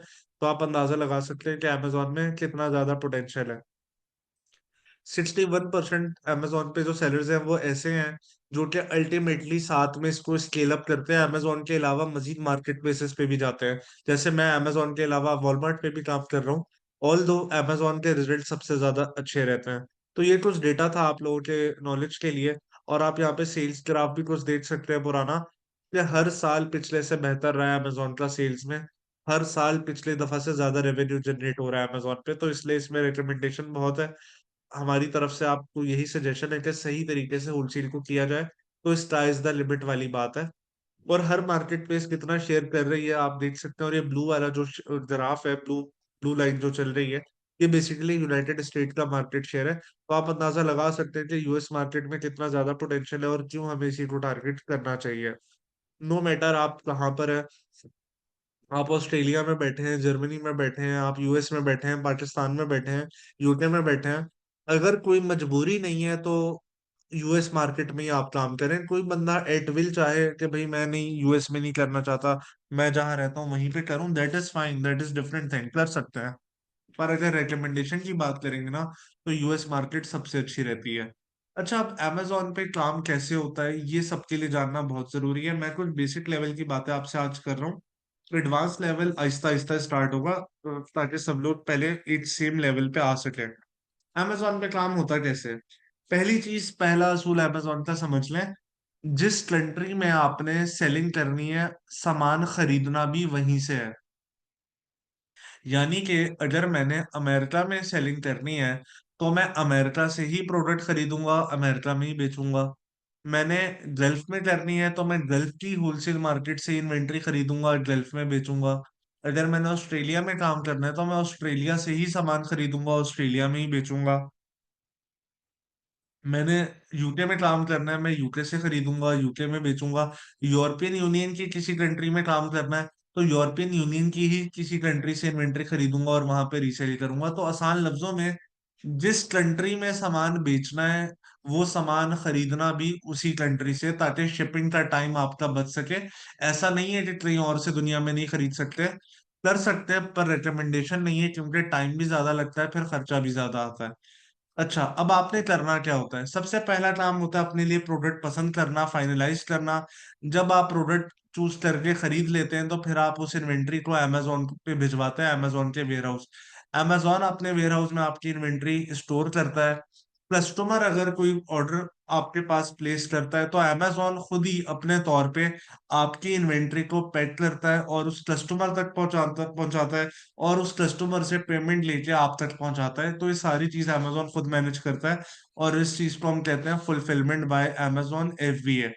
इसको FBA भी कहा जाता है सारे लफ्जों में, कि हम अपनी इन्वेंट्री जो, कि हमारी जो भी इन्वेंट्री है, हम अमेजोन के पास रखवा देते हैं, ताकि उसकी कस्टमर सर्विसेज हो या लॉजिस्टिक्स हो, पेमेंट कलेक्शन हो, कुछ भी हो, हर हर चीज अमेजोन अपने तौर पे मैनेज कर सके।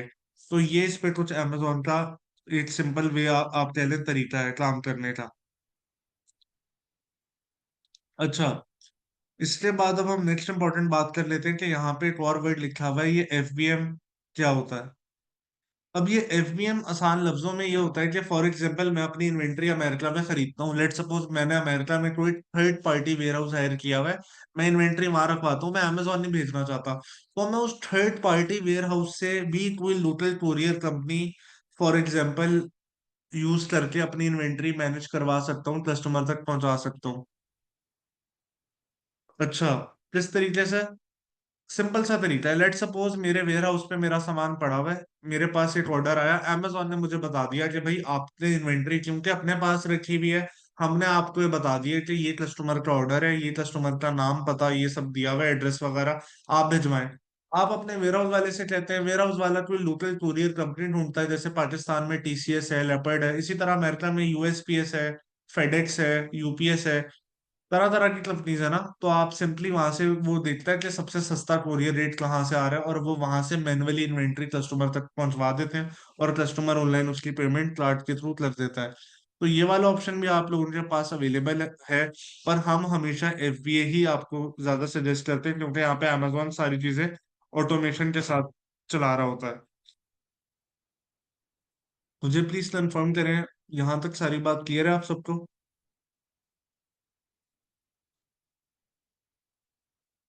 चलो, ठीक है। Thank you. अच्छा, ये तो हो रही अमेजोन पे कुछ चीजें मैनेज करने की बात। अब बात आ जाती है कि अगर आपने अपना अमेजोन पे अकाउंट बनाना है, तो अमेजोन पे अकाउंट बनाने के लिए क्या रिकमेंडेशंस होती हैं, ये अब हम बात कर लेते हैं। सबसे पहले मैं आपसे बात करता हूँ, क्योंकि जो मेजर बड़ी मार्केट्स हैं वो यूएस और यूके हैं, और नो डाउट यूएस सबसे बड़ी मार्केट है। तो मैं यहाँ पे वन बाय वन आपको सारी चीजें बताता हूँ। आपका जो सेलिंग प्लान है ये प्रोफेशनल प्लान कहलाता है, ठीक है। और हमेशा इसकी अमेजोन की फीस होती है $39.99, यानी $40। अमेजोन आपसे मंथली महाना रेंट चार्ज करता है अपने पे, अपनी शॉप, यानी अपनी मार्केट प्लेस में आपके लिए शॉप बनाने का। अच्छा, अब अमेजोन पे अकाउंट यूएस में बनाने के लिए आपको क्या चाहिए, किन चीजों पे अकाउंट बनता है? Created on individual detail means your passport और स्मार्ट कार्ड। यानी अगर आप अमेजोन पे अपना अकाउंट बनाना चाहते हैं, तो आपके पास दो में से कोई एक चीज होनी चाहिए। या तो आपका पासपोर्ट बना हुआ हो, या फिर आपके पास आपका स्मार्ट कार्ड हो इंग्लिश वाला। पर चाहे पासपोर्ट हो चाहे स्मार्ट कार्ड हो, ये एक्टिव होना चाहिए, एक्सपायर हुआ हुआ नहीं चलता। समटाइम हमसे ये भी सवाल स्टूडेंट पूछ लेते हैं कि सर पासपोर्ट है पर एक्सपायर हुआ हुआ है। तो भाई एक्सपायर का मतलब ही यही है ना कि वो इनवैलिड है। तो आपके पास एक एक्टिव पासपोर्ट होना चाहिए। इसके अलावा आपके पास अपनी एक लोकल बैंक स्टेटमेंट होनी चाहिए है।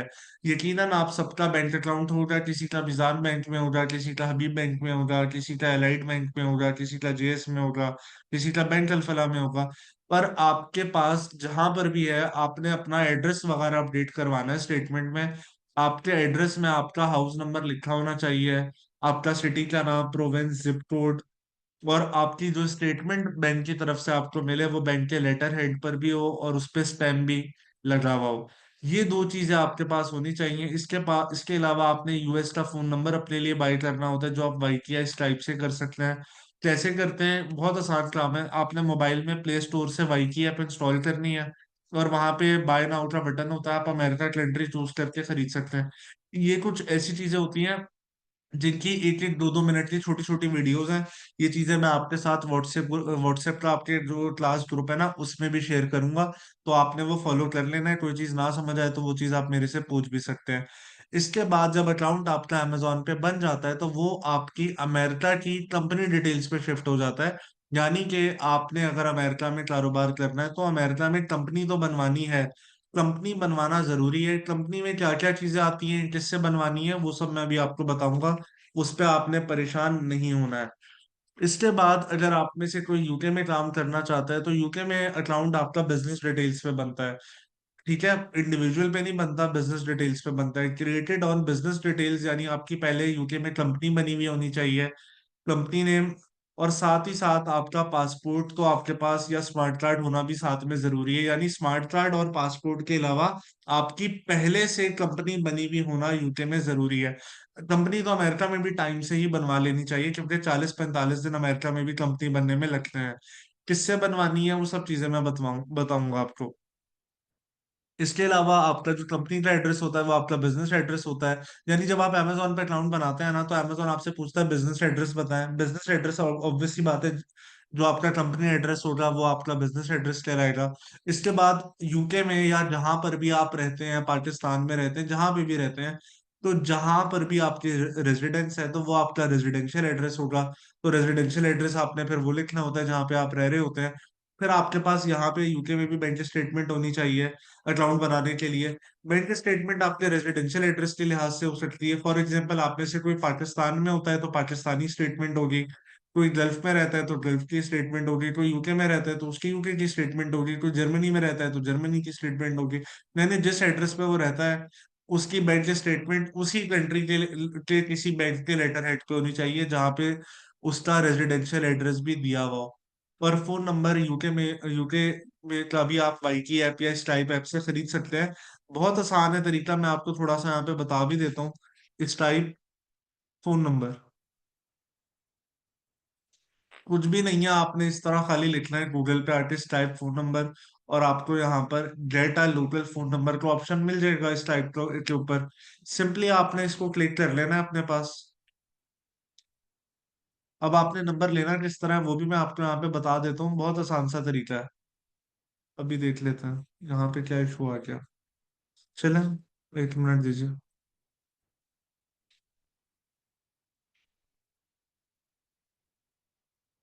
ये दूसरा ऑप्शन है हमारे पास वाई की। आपने सिंपली यहाँ पे प्ले स्टोर से इसको डाउनलोड कर लेना है, बहुत सिंपल सा इसका ऑप्शन है। इसमें किस तरीके से आप लोगों ने अपने लिए फिर नंबर बाय करना है उसकी मैंने मोबाइल, क्योंकि सारा काम मोबाइल पे होना है, ये इसका इंटरफेस की इन्होंने खाली यहाँ पिक्चर दी हुई है। ठीक है, इसको किस तरह मैनेज करना है बताया था, ये इसका इंटरफेस इसी तरह का होता है जैसे यहाँ पे बार बार पॉपअप कर रहे हैं ना। इसका मैं आपको वीडियो का लिंक शेयर करूंगा, वहां उसको देख के आपने अपने लिए नंबर ले लेना। और हमें बाहर का नंबर इसलिए चाहिए कि अमेजोन पे पाकिस्तानी फोन नंबर आजकल एक्सेप्टेबल नहीं होता, इसलिए चल जाता है। अब आप में से कोई गल्फ में रहता है, कोई अमेरिका में रहता है, कोई जर्मनी वगैरह में रहता है, तो अमेजोन अकाउंट बनाने के लिए तो उनका पर्सनल नंबर चल जाएगा। But still ultimately long term में आपको अमेरिका या यूके का फोन नंबर, यानी जिस मुल्क में आपने कारोबार करना है ना, उस मुल्क का फोन नंबर, उस कंट्री का फोन नंबर आपके पास आइडियली होना चाहिए। उसकी वीडियो मैं आप लोगों से क्लास ग्रुप में शेयर करूंगा, तो आप इस पे परेशान नहीं होइएगा।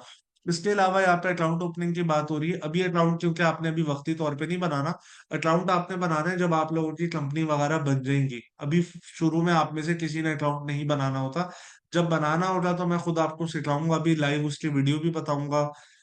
और आप लोगों के अकाउंट अपग्रेड करने में, कंपनी डिटेल्स में मैं पर्सनली एक एक की हेल्प भी कर दूंगा, तो उस हवाले से आप लोगों ने परेशान नहीं होना है। अब लेट सपोज, अच्छा,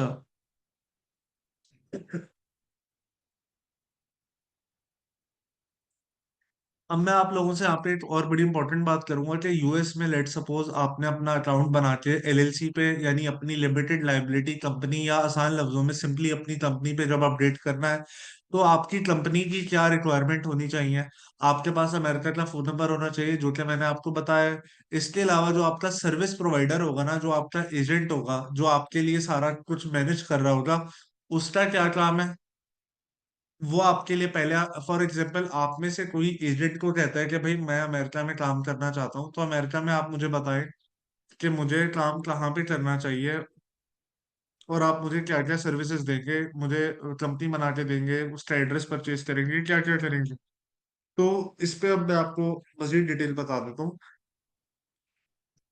आपका जो सर्विस प्रोवाइडर है ना, वो सबसे पहले अमेरिका में, लेट सपोज अगर बात हो रही है, तो अमेरिका में वो आपके लिए पहले एड्रेस बाय करेगा। जब आपका एड्रेस आपके नाम आ जाएगा, उसका रेंट होता है हर हर साल का $100 होता है मेरे ख्याल से, कुछ ज्यादा नहीं होता।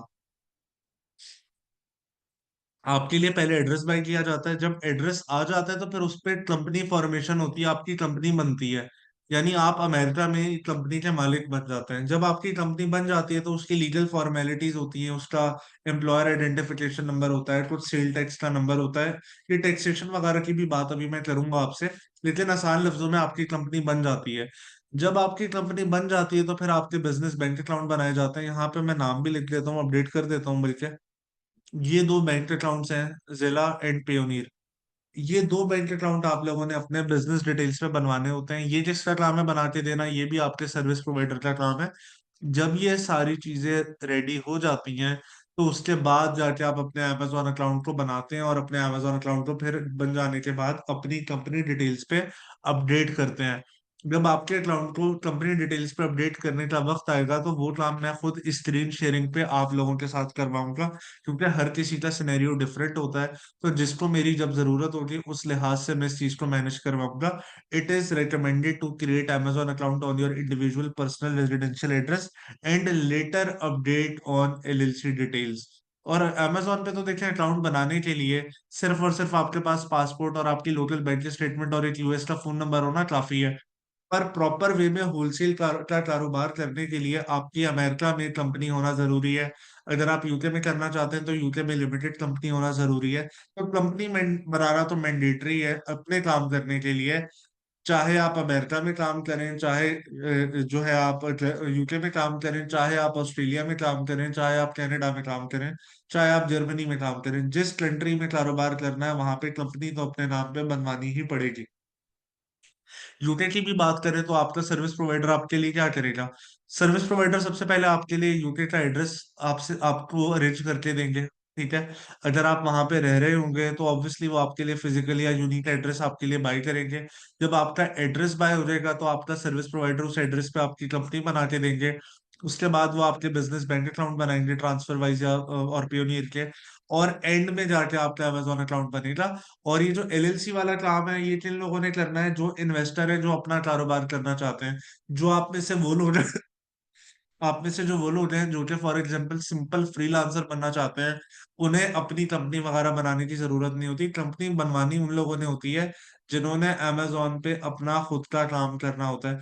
सर्विस प्रोवाइडर की तमाम डिटेल्स आप लोगों को व्हाट्सएप पे भी मिल जाएगी, स्लाइड्स में तो मेंशन है अपनी जगह। ठीक है। अच्छा, why do we need a website? ये जो सर्विस प्रोवाइडर है ना, ये आप लोगों के लिए वेबसाइट भी बनाएंगे। वेबसाइट भी कारोबार के लिए बहुत जरूरी है। रीजन क्या है? A website is needed as initially it worked for you as a proof of business to open business bank accounts, and also it is used later as well to sell products using it too. A web developer creates it for you. Obviously जो हमारे recommended service provider हैं ये आपका one step solution होंगे। आप लोगों के लिए यहाँ पे मैंने कुछ वेबसाइट्स के सैंपल भी शेयर करे हुए हैं। इसमें इवन ये जो कॉस्मोरियन एंटरप्राइजेज है मेरी अपनी जाती कंपनी है। मैं आपको दिखा देता हूँ कि वेबसाइट दिखती कैसी है, और ताकि आपको एक बेंचमार्क सेट हो जाए कि भाई कम से कम इस तरह की वेबसाइट हमारी होनी चाहिए। क्योंकि वेबसाइट ये जितने भी होलसेलर्स वगैरह होते हैं ना जिनसे आपने सामान खरीदना है, वो देखते हैं कि आपकी वेबसाइट कितनी है अच्छी बनी हुई है, कोई अट्रैक्टिव वेबसाइट है या बिल्कुल बेकार सी वेबसाइट है। तो ये सारी चीजें इसमें मार्क की जा रही होती हैं। ये मेरी अपनी जाती कंपनी है कॉस्मोरियन एंटरप्राइजेस। आप देख सकते हैं सिंपल सी इसकी मैंने एक वेबसाइट बनाई हुई है जो कि प्रॉपर वे में यूज हो रही है। मेरी कंपनी का एड्रेस, मेरा कंपनी का फोन नंबर, कंपनी का मेरा जो ऑफिशियल ईमेल एड्रेस है, ईच एंड एवरीथिंग आप चाहें तो यहाँ पे देख सकते हैं। हर हर चीज आपको यहाँ पे नजर आ जाएगी। कम से कम आपका बेंचमार्क ये वेबसाइट होनी चाहिए। इससे अच्छी वेबसाइट हो जाए अच्छी बात है, इससे बुरी नहीं होनी चाहिए। इससे अच्छी होनी चाहिए या कम से कम इतनी अच्छी होनी चाहिए। तो फिर जाके ये वाली वेबसाइट्स आप लोगों के लिए इवन फ्यूचर में, कल को अमेजोन के बाद आप 1 साल बाद वॉलमार्ट पे काम करना चाहते हैं तो आपकी ये वेबसाइट ही काम करती है। और आप लोगों के कंपनी डॉक्यूमेंट किस तरह के दिखते हैं वो भी मैं आपको थोड़ा सा आइडिया दे देता हूँ, ताकि आप लोगों के लिए ना कुछ चीजें थोड़ी सी आसान हो जाए। मैं आपको यहाँ पे भी चेक करवाता हूँ। फॉर एग्जाम्पल, अगर मैं आप लोगों से बात करूँ ना कि कंपनी डॉक्यूमेंट कैसे होते हैं, जब आपकी कंपनी बनती है ना तो कंपनी का इस तरह का आपको एक फॉर्मेशन डॉक्यूमेंट आता है। जैसे मेरी ये 2021 में मैंने कंपनी बनवाई थी। आप चाहें तो यहाँ पे देख सकते हैं मेरा नाम लिखा हुआ है, सैयद खजर हमायूं। ठीक है। तो आप देख सकते हैं इस तरह का फ्लोरिडा की मेरी कंपनी कंपनी फ्लोरिडा में बनी हुई है। तो फ्लोरिडा की तरफ से मेरा कंपनी का फॉर्मेशन डॉक्यूमेंट मेरे पास आया हुआ है। इनका बिजनेस पार्टनर नंबर एक कहलाता है। फिर ये डॉक्यूमेंट है, ये मेरे एजेंट ने, अकाउंटेंट ने मुझे प्रोवाइड करा है बना के। फिर इसमें सेलर परमिट कहलाता है आपका सेल टैक्स डॉक्यूमेंट। ये भी मुझे आप देख सकते हैं, मुझे हर साल रिन्यू करके मेरा जो एजेंट है वो मुझे प्रोवाइड कर रहा होता है। आपका ईआईएन नंबर होता है। ये सिर्फ चीजें आपको मैं इसलिए दिखा रहा हूँ ताकि आप लोगों को बाद में परेशानी ना हो। इवन मैं आपको अपनी बैंक स्टेटमेंट दिखा देता हूँ कि किस तरह की आप लोगों की बैंक स्टेटमेंट होनी चाहिए। फॉर एग्जाम्पल, अगर मैं इस अकाउंट की पुराना कुछ आपको डेटा चेक करवाऊं तो आप देख सकते हैं हाउस नंबर वगैरह सारा लिखा हुआ होना चाहिए, ताकि आप लोगों के लिए चीजों में कोई परेशानी वगैरह ना हो। आप चाहे तो different type of bank statements वगैरह यूज कर सकते हैं। और अगर आपने बाहर की अपनी स्टेटमेंट रखनी है, फॉर एग्जाम्पल पेयोनियर वगैरह की यूज करना चाहते हैं, तो पेयोनियर की स्टेट बैंक स्टेटमेंट वगैरह कुछ इस तरह की होती है जिसमें कोई ट्रांजेक्शन शो तो नहीं हो रही होती है, बस आपकी कंपनी का एड्रेस वगैरह शो हुआ हुआ होता है। सिर्फ ये आपको मैं चीजें अभी जब वक्त आएगा ना तो ये सारा काम आपके एजेंट ने आपको करके देना है। मैं सिर्फ आपको इसलिए दिखा रहा हूँ ताकि आपको आइडिया हो जाए कि देखिए हमारी अपनी भी यही सारी चीजें हैं, और ताकि आप लोगों के लिए चीजें थोड़ी सी आसानी से मैनेज हो सके। तो इसलिए मैंने आपको कुछ अपने पर्सनल डॉक्यूमेंट्स वगैरह भी इसमें चेक करवा दिए हैं। सर्विस प्रोवाइडर हो सकता है आपसे पूछे कि भाई आपकी वेबसाइट किस तरह की होनी चाहिए। कुछ लोग वेबसाइट इधर उधर से भी बनवा रहे होते हैं ना, ऑल तो हम तो यही कहेंगे कि हमारे रिकमेंडेड लोगों से करवाएं, क्योंकि एक तो उनका एक्सपीरियंस होता है, दूसरा आपके साथ कोई स्कैम होने का चांस नहीं होगा। तो इसमें आप देख सकते हैं किस तरह की कैटेगरीज आपकी वेबसाइट में ऐड की जा रही होंगी। इसमें इलेक्ट्रॉनिक आइटम्स हो सकते हैं, टॉयज एंड गेम्स हो सकते हैं, tools and home improvement items हो सकते हैं, स्पोर्ट्स आउटडोर आउटडोर हो सकते हैं, पेट सप्लाईज, लॉन पेटियो गार्डन हो गया, ऑफिस सप्लाईज, बेबी प्रोडक्ट्स हो गए, होम एंड किचन हो जाते हैं, grocery, beauty items, health and house hold, art craft and swimming. इस तरह की मल्टीपल कैटेगरीज की बेसिस पे भी आपकी वेबसाइट बन सकती है। स्लाइड्स आपको मिलेंगी तो आप इन वेबसाइट्स के लिंक्स को भी बारी बारी एक्सप्लोर कर सकते हैं। मुझे फिलहाल चैट पे बता दीजिए, अमेजोन पे अकाउंट ओपनिंग की क्या रिक्वायरमेंट है, कंपनी बनाना क्यों जरूरी है। अच्छा, एक और चीज बता दूं, आज पहली क्लास के बाद जो मैं आपको रिकमेंडेड सर्विस प्रोवाइडर की इंफॉर्मेशन प्रोवाइड करूंगा, आप लोगों ने नेक्स्ट वीक से अपने लिए कंपनी बनवाना शुरू कर देनी है। और आप देखिए, मेरी कंपनी का नाम क्रॉसमोरियन एंटरप्राइजेज है, आप लोगों ने भी ना डिफरेंट यूनिक नेम सोचना है। फॉर एग्जांपल, मेरा नाम खिजर है तो खिजर हमायूं कंपनी, खिजर हमायूं एलएलसी नहीं होना चाहिए। तो ब्रांड नेम सोचे, ब्रांड नेम रख के आपने अपना नाम सोचना है, ताकि अगले हफ्ते में आप अगर अपनी कंपनीज बनवाएंगे तो तकरीबन 40 से 45 दिन लगते हैं सारी चीजें रेडी होने में। ताकि आपका जब वक्त आए प्रोडक्ट सिलेक्शन का, तब तक आपकी चीजें रेडी हो सके, ताकि during the course of the session आप अपना अपने प्रोडक्ट लॉन्च कर सकें। क्योंकि हर बैच में जो लोग शुरू से एक्टिव नहीं होते, टाइम से एलएलसी वगैरह नहीं बनवाते, वो बहुत पीछे रह जाते हैं, क्योंकि क्लासेस तो होती रहेंगी। अगर आप पीछे रह जाएंगे तो वो आपकी अपनी मिस्टेक होगी। इसलिए मैं हर चीज कह रहा हूँ कि प्रायोरिटी पे आप लोगों ने मैनेज करनी है, डील करनी है। मुझे प्लीज कंफर्म कीजिए, यहाँ तक की सारी बात आप सबको क्लियर है?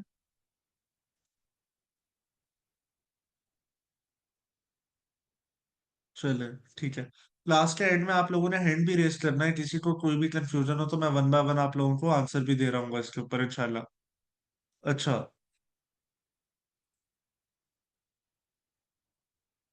इसके बाद अब हम यहाँ पर नेक्स्ट इंपॉर्टेंट बात कर लेते हैं, थोड़ा सा टैक्सेशन के बारे में।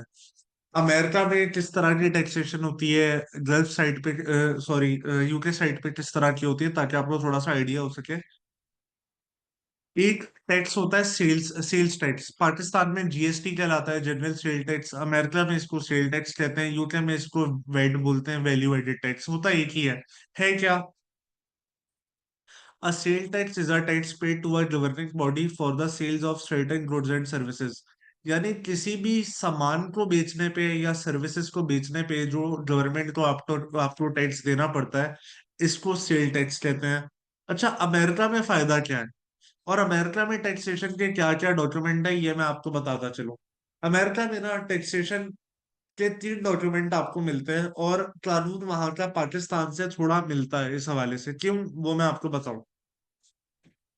पाकिस्तान में देखें, 2 तरह की हुकूमतें होती हैं, एक होती है फेडरल गवर्नमेंट और एक होती है प्रोविंशियल गवर्नमेंट।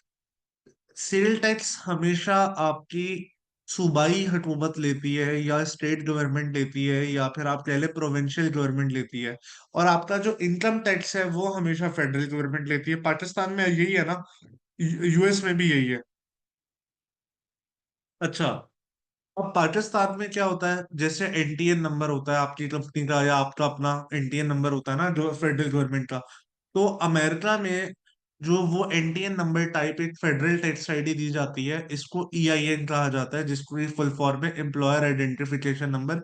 इसके थ्रू हर साल के आखिर में आपने जो प्रॉफिट कमाया होता है, उस पे आपने कुछ हिस्सा इनकम टैक्स देना होता है। जैसे पाकिस्तान में भी आप कारोबार करते हैं तो आपने कुछ अमाउंट उस पर टैक्स देना होता है। लेकिन अगर आपने अमेरिका अमेरिका में अपना इनकम टैक्स दिया हुआ है और आप पाकिस्तान पैसे लाते हैं, तो वो रेमिटेंस के तौर पे आ रहे होते हैं, तो पाकिस्तान में उसके ऊपर आप पे टैक्स नहीं लगता, ये आपको बेनिफिट मिलता है।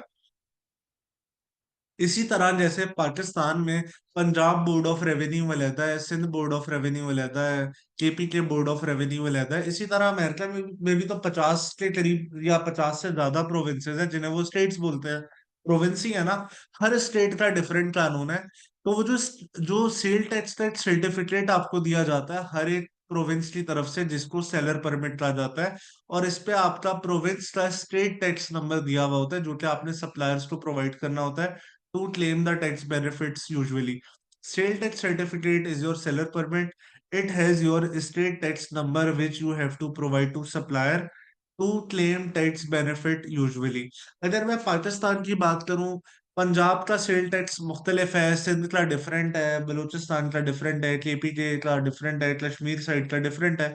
इसी तरह अमेरिका में भी हर स्टेट का कानून सेल टैक्स का डिफरेंट है। पर अच्छी खुशी की बात यह है, अमेरिका में कुछ ऐसी कंपनीज हैं, ऐसी स्टेट्स हैं, जैसे कि फ्लोरिडा में मेरी अपनी कंपनी है, व्योमिंग है, डेलावेयर है, टेक्सास है। ये वो स्टेट्स हैं जहां पे सेल टैक्स जीरो है। यानी अगर वहां पर आप सामान खरीद के बेचते हैं पूरे अमेरिका में, उन स्टेट्स की कंपनी अगर आपके मालिक है, यानी आपकी कंपनी फ्लोरिडा में है, आप सामान खरीदेंगे भी पूरे अमेरिका से, बेचेंगे भी पूरे अमेरिका में, पर क्योंकि आपकी कंपनी फ्लोरिडा में है, तो आपको वहां पे सेल टैक्स पे नहीं करना पड़ेगा। सेल टैक्स एग्जेम्पशन दी हुई है वहां की जो प्रोविंशियल गवर्नमेंट है।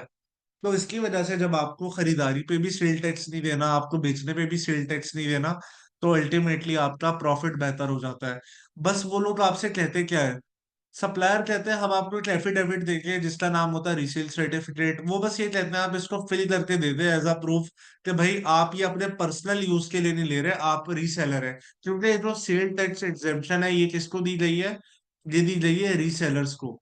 तो जब आप एक रीसेलर के तौर पे काम कर रहे होते हैं, तो जाहिर सी बात है आप सिंपली उनको एक एफिडेविट दे रहे हैं या एक गारंटी दे रहे हैं कि भाई मैं इसका फाइनल एंड कंज्यूमर नहीं हूँ, मैं इस प्रोडक्ट को आगे रीसेल कर दूंगा। रीसेलर्स को ये सेल टैक्स एग्जेम्पशन दी जाती है अमेरिकन गवर्नमेंट की बहुत सारी प्रोविंसेस या बहुत सारी स्टेट्स की तरफ से।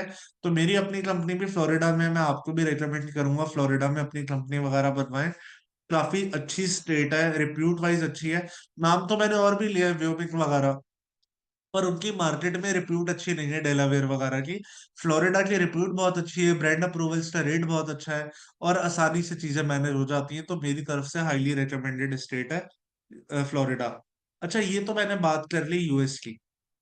अगर अब मैं यूके की बात करूँ ना, तो आप यूएस का तो सीधा सीधा हिसाब बड़ा आसान है, समझना आसान है कि भाई हमारी कंपनी एक ऐसी स्टेट में बनी हुई होगी जहां पे सेल टैक्स नहीं है, तो ना तो कुछ बेचने पे टैक्स देना पड़ेगा, ना तो कुछ खरीदने पे देना पड़ेगा। सिर्फ साल के एंड में जो कमाया उसमें से कुछ हिस्सा इनकम टैक्स देना होगा। सीधा सीधा कानून है यूएस में। लेकिन अगर मैं यूके की बात करूं तो काफी कॉम्प्लिकेटेड है। पर मैं आपको यहाँ पर एक डिस्क्लेमर पहले दे देता हूँ। अब जो मैं यूके वाली बात करने जा रहा हूँ ना, वो सिर्फ उन लोगों के लिए रेलेवेंट है जो कि या तो यूके में खुद रहते हैं, या फिर उन्होंने ठान ली है कि मैंने भाई यूएस वगैरह में नहीं, मैंने यूके में ही काम करना है।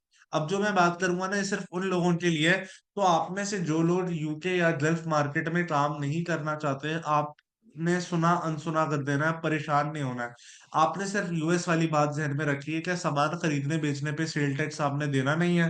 जो प्रॉफिट प्रॉफिट होगा उसके एंड में आपने कुछ हिस्सा इनकम टैक्स देना है, और जो पैसा आप पाकिस्तान भी लाएंगे प्रॉफिट अपना, उस पे भी आपको आपको कोई टैक्स नहीं देना, क्योंकि आप रेमिटेंस के तौर पे ला रहे हैं।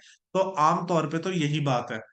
अगर अब मैं यूएस यूके की बात करूं तो ये थोड़ी सी टेक्निकल बात है, इसके बाद फिर हम फर्दर बात करते हैं।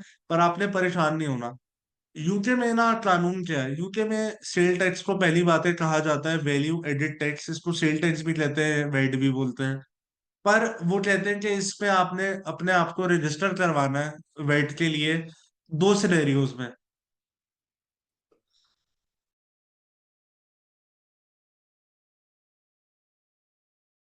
अच्छा, इसमें यूके ने जो दो सिनेरियोज हमें बताए में, वो क्या सिनेरियोज हैं।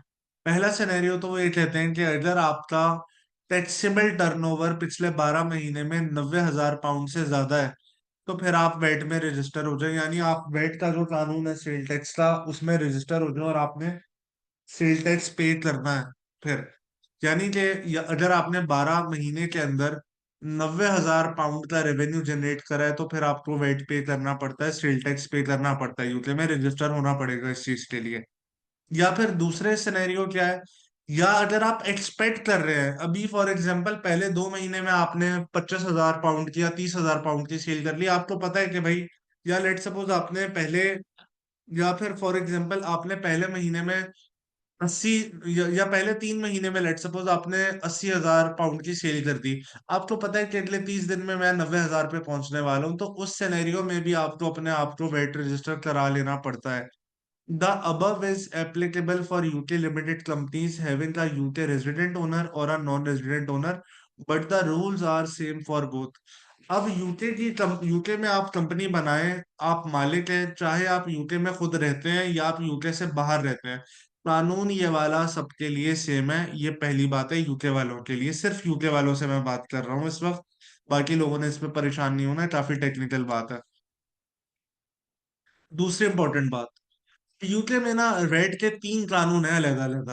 पहला तो वो जिसको कहते हैं कि भाई वेट नॉट रजिस्टर्ड या फिर नॉन वेट रजिस्टर्ड। ये नॉन वेट रजिस्टर्ड क्या होता है, ये मैं आपको वन बाय वन बता देता हूँ। यूके में ना कुछ खरीदो तो उसके ऊपर टैक्स दिया जाता है जिसको इनपुट टैक्स कहा जाता है, कुछ बेचो तो उसको उसको आउटपुट टैक्स कहा जाता है। यानी अगर आप कोई चीज खरीदेंगे विद इन द यूके, तो आप कहेंगे कि भाई मैंने इनपुट टैक्स पे किया है। आप कुछ बेचेंगे तो उसके ऊपर आप टैक्स देंगे, तो वो फिर आउटपुट टैक्स कहलाता है, पहली चीज। अच्छा, लेट सपोज आप अपनी वेट रजिस्ट्रेशन नहीं कराते, आप गवर्नमेंट को कहते हैं भाई मैं अभी वेट रजिस्ट्रेशन नहीं करा रहा, तो उससे होगा क्या, आप कुछ भी खरीदा करेंगे ना, कुछ भी बेचने के लिए खरीदेंगे, आपको खरीदारी पे 20% वेट देना पड़ेगा यूके में, लाजमी देना पड़ेगा, ये कानून है। अगर आप कोई सामान ऐसा खरीदते हैं यूके में जो कि यूके से बाहर से खरीद रहे हैं, तो फिर आपको यूके का ये 20% वैट तो नहीं देना पड़ेगा, पर आपको इम्पोर्ट ड्यूटी देनी पड़ेगी। जो इम्पोर्ट कस्टम ड्यूटी होती है वो देनी पड़ेगी, और वो हर किसी की डिफरेंट हो सकती है। उसके लिए मैंने यहाँ पर एक लिंक दिया हुआ है, trade-tariff.service.government.uk फाइंड कमोडिटी। आप चाहें तो यहाँ से वाली इस लिंक को एक्सेस करके देख सकते हैं कि क्या क्या टैक्सेस हैं, किस किस चीज पे इंपोर्ट करने पे कितना खर्चा आ सकता है। इसके अलावा amazon अपनी हर सर्विस पे भी 20% वेट आपसे चार्ज करेगा, चाहे स्टोरेज हो चाहे पीपीसी एड्स हो। amazon पे जो एड्स रन होते हैं उसको पीपीसी कहा जाता है। इसके अलावा amazon के हवाले से जो सर्विसेज भी आप ले रहे होंगे, 20% वेट आपको देना ही पड़ेगा अगर आप वेट रजिस्ट्रेशन अपनी नहीं करवाते। बस फायदा क्या होगा कि जब आप कुछ बेचा करेंगे तो बेचने पे आपको टैक्स नहीं देना पड़ेगा, खरीदारी पे भी देना पड़ेगा, हर सर्विसेज पे भी देना पड़ेगा, इंपोर्ट पे भी इंपोर्ट ड्यूटी पड़ेगी, सिर्फ बेचने पे आपको टैक्स नहीं देना पड़ेगा। ये इम्प्लीकेशन है नॉन वेट रजिस्टर्ड वालों की। अब दूसरा कानून क्या है कि अगर आपने 90,000 पाउंड का रेवेन्यू यूके में जनरेट कर लिया, उस सिनेरियो में आपको फिर यूके की फ्लैट रेट स्कीम कहलाती है 7.5%, इस पर रजिस्टर करना पड़ेगा। और ये बड़ी खतरनाक स्कीम है। क्यों खतरनाक है? जब भी आप कुछ खरीदेंगे विद इन यूके, आपको 20% अपना वेट पे करना पड़ेगा। इसके बाद आप जो इन्वेंट्री यूके के बाहर से खरीद रहे हैं, तो ऑब्वियसली उस पे इंपोर्ट ड्यूटीज आपको पे करनी पड़ेंगी। इसके बाद 20% वेट फिर आपको अपने स्टोरेज वगैरह पे भी देना पड़ेगा। लेकिन जब आप कोई चीज बेचेंगे, तो 7.5% आपको सेल टैक्स का भी आउटपुट टैक्स जो है मैनेज करना पड़ेगा। ऑल दो ये जो 7.5% इजाफी टैक्स है, ये कस्टमर ने हमें दिया होगा, पर इसको आगे जो गवर्नमेंट का इदारा है यूके में, HRMC कहलाता है, HRMC को आपको फिर वो 7.5% सबमिट कराना पड़ता है रिटर्न के तौर पे। और ये वाला सारा काम आपका अकाउंटेंट मैनेज कर रहा होता है। ये स्कीम है 7.5% की। अगर मैं 20% की बात करूं तो ये सबसे अच्छी स्कीम है। किस वजह से, ये भी आपको समझ आ जाएगा। इसका बेनिफिट ये है कि जब आप कुछ खरीदेंगे ना, तो आपको 20% टैक्स आपने दिया हुआ होगा, लेकिन हर 3 महीने बाद उस 20% जो खरीदारी पे आपने दिया हुआ है, उसको रिम्बर्स करा सकते हैं, उसको क्लेम कर सकते हैं आप। आपका अकाउंटेंट उसको क्लेम करा के आपको दे सकता है 20% स्कीम में। इसके अलावा amazon ने जो आपसे सर्विसेज वगैरह के चार्जेस लिए हुए होते हैं, स्टोरेज वगैरह के, एड्स वगैरह के, कुछ भी, वो भी रीइंबर्स आप हर 3 महीने बाद करवा सकते हैं। हर 3 महीने बाद रीइंबर्समेंट हो जाएगी। और 20% आपने जो अपने सामान बेचने पे आपके ऊपर वेट आता है, वो तो अल्टीमेटली कस्टमर पे कर रहा है। तो एक तरह से आप अपने आप को टैक्सेशन से काफी हद तक के 20% वाले रेट पे बचा लेते हैं। तो मैं तो सबको हमेशा 20% ही रेकमेंड करता हूँ, ताकि आपने जो जो खरीदारी के टाइम या अमेजोन की सर्विसेज के टाइम पे टैक्स दिया हो, वो सब हर 3 महीने बाद क्वार्टरली क्वार्टरली वेट फाइलिंग के दौरान आपका अकाउंटेंट आपको क्लेम बैक करा के दे सके। और खाली आपको साल में एक दफा इनकम टैक्स ही अपना पे करना पड़े। और यूके से भी अगर आप पाकिस्तान में पैसा लाते हैं तो उसके ऊपर आपको पाकिस्तान में, क्योंकि वो रेमिटेंस के तौर पे काउंट होता है, तो उसके ऊपर आपके ऊपर कोई इजाफी टैक्स नहीं होता है। आई नो ये थोड़ी सी टेक्निकल डिस्कशन है, और इस पे कोई इस पर्टिकुलर इलाके का है, कोई यूके बेस्ड है, तो वो शायद मेरे से क्लास के बाद हैंड रेस करके भी इस पे शायद सवाल पूछे। बहरहाल मुझे आप सब चैट पे कंफर्म कर दें ये टेक्स्ट का क्या कॉन्सेप्ट है। यहाँ तक सारी बातें क्लियर है, मैंने कोशिश तो की है जितना आसान कर सकूं, पर मुझे अंदाजा है थोड़ी सी टेक्निकल बात है। मल्टीपल टाइम रिकॉर्डिंग जब आप सुनेंगे तो फिर शायद ये चीजें क्लियर हो आपको। जी मजीद कुछ लोग प्लीज बता दीजिए। ठीक है। जी मजीद किसी मजीद भी कुछ लोग बता दीजिए, यहाँ तक की सारी बात क्लियर है आप सबको। चलो ठीक है। अच्छा, अब इसके बाद हम कुछ अमेजोन की फीसेस के बारे में बात कर लेते हैं कि जब हम अमेजोन पे कारोबार करते हैं तो फिर किस किस तरह के खर्चे हमारे ऊपर आ सकते हैं। सबसे पहले Amazon FBA fees. FBA fees Amazon किस चीज की लेता है? जब आप अपनी इन्वेंट्री अमेजोन के वेयर हाउस पे स्टोर करेंगे और ऑर्डर आएगा, अमेजोन आपकी इन्वेंट्री उठाएगा, कस्टमर तक पहुंचाएगा, कस्टमर से राब्ता भी रखेगा, कस्टमर से पेमेंट लेके आपको भी देगा। अमेजोन आपको सर्विसेज दे रहा है, तो उस सर्विसेज की मद में जो अमेजोन आपसे फीस चार्ज करता है, इसको एफबीए फीस कहते हैं। इसके अलावा अमेजोन आपसे रेफरल फी लेता है जो प्रोडक्ट की सेलिंग प्राइस का 15% होता है। अमेजोन कहता है भाई आपके पास जो भी सेल आ रही है हमारे प्लेटफॉर्म से आ रही है ना, तो इसका कमीशन दो हमें। और वो कमीशन कितना है? प्रोडक्ट की प्राइस का 15% हमेशा अमेजोन रखता है।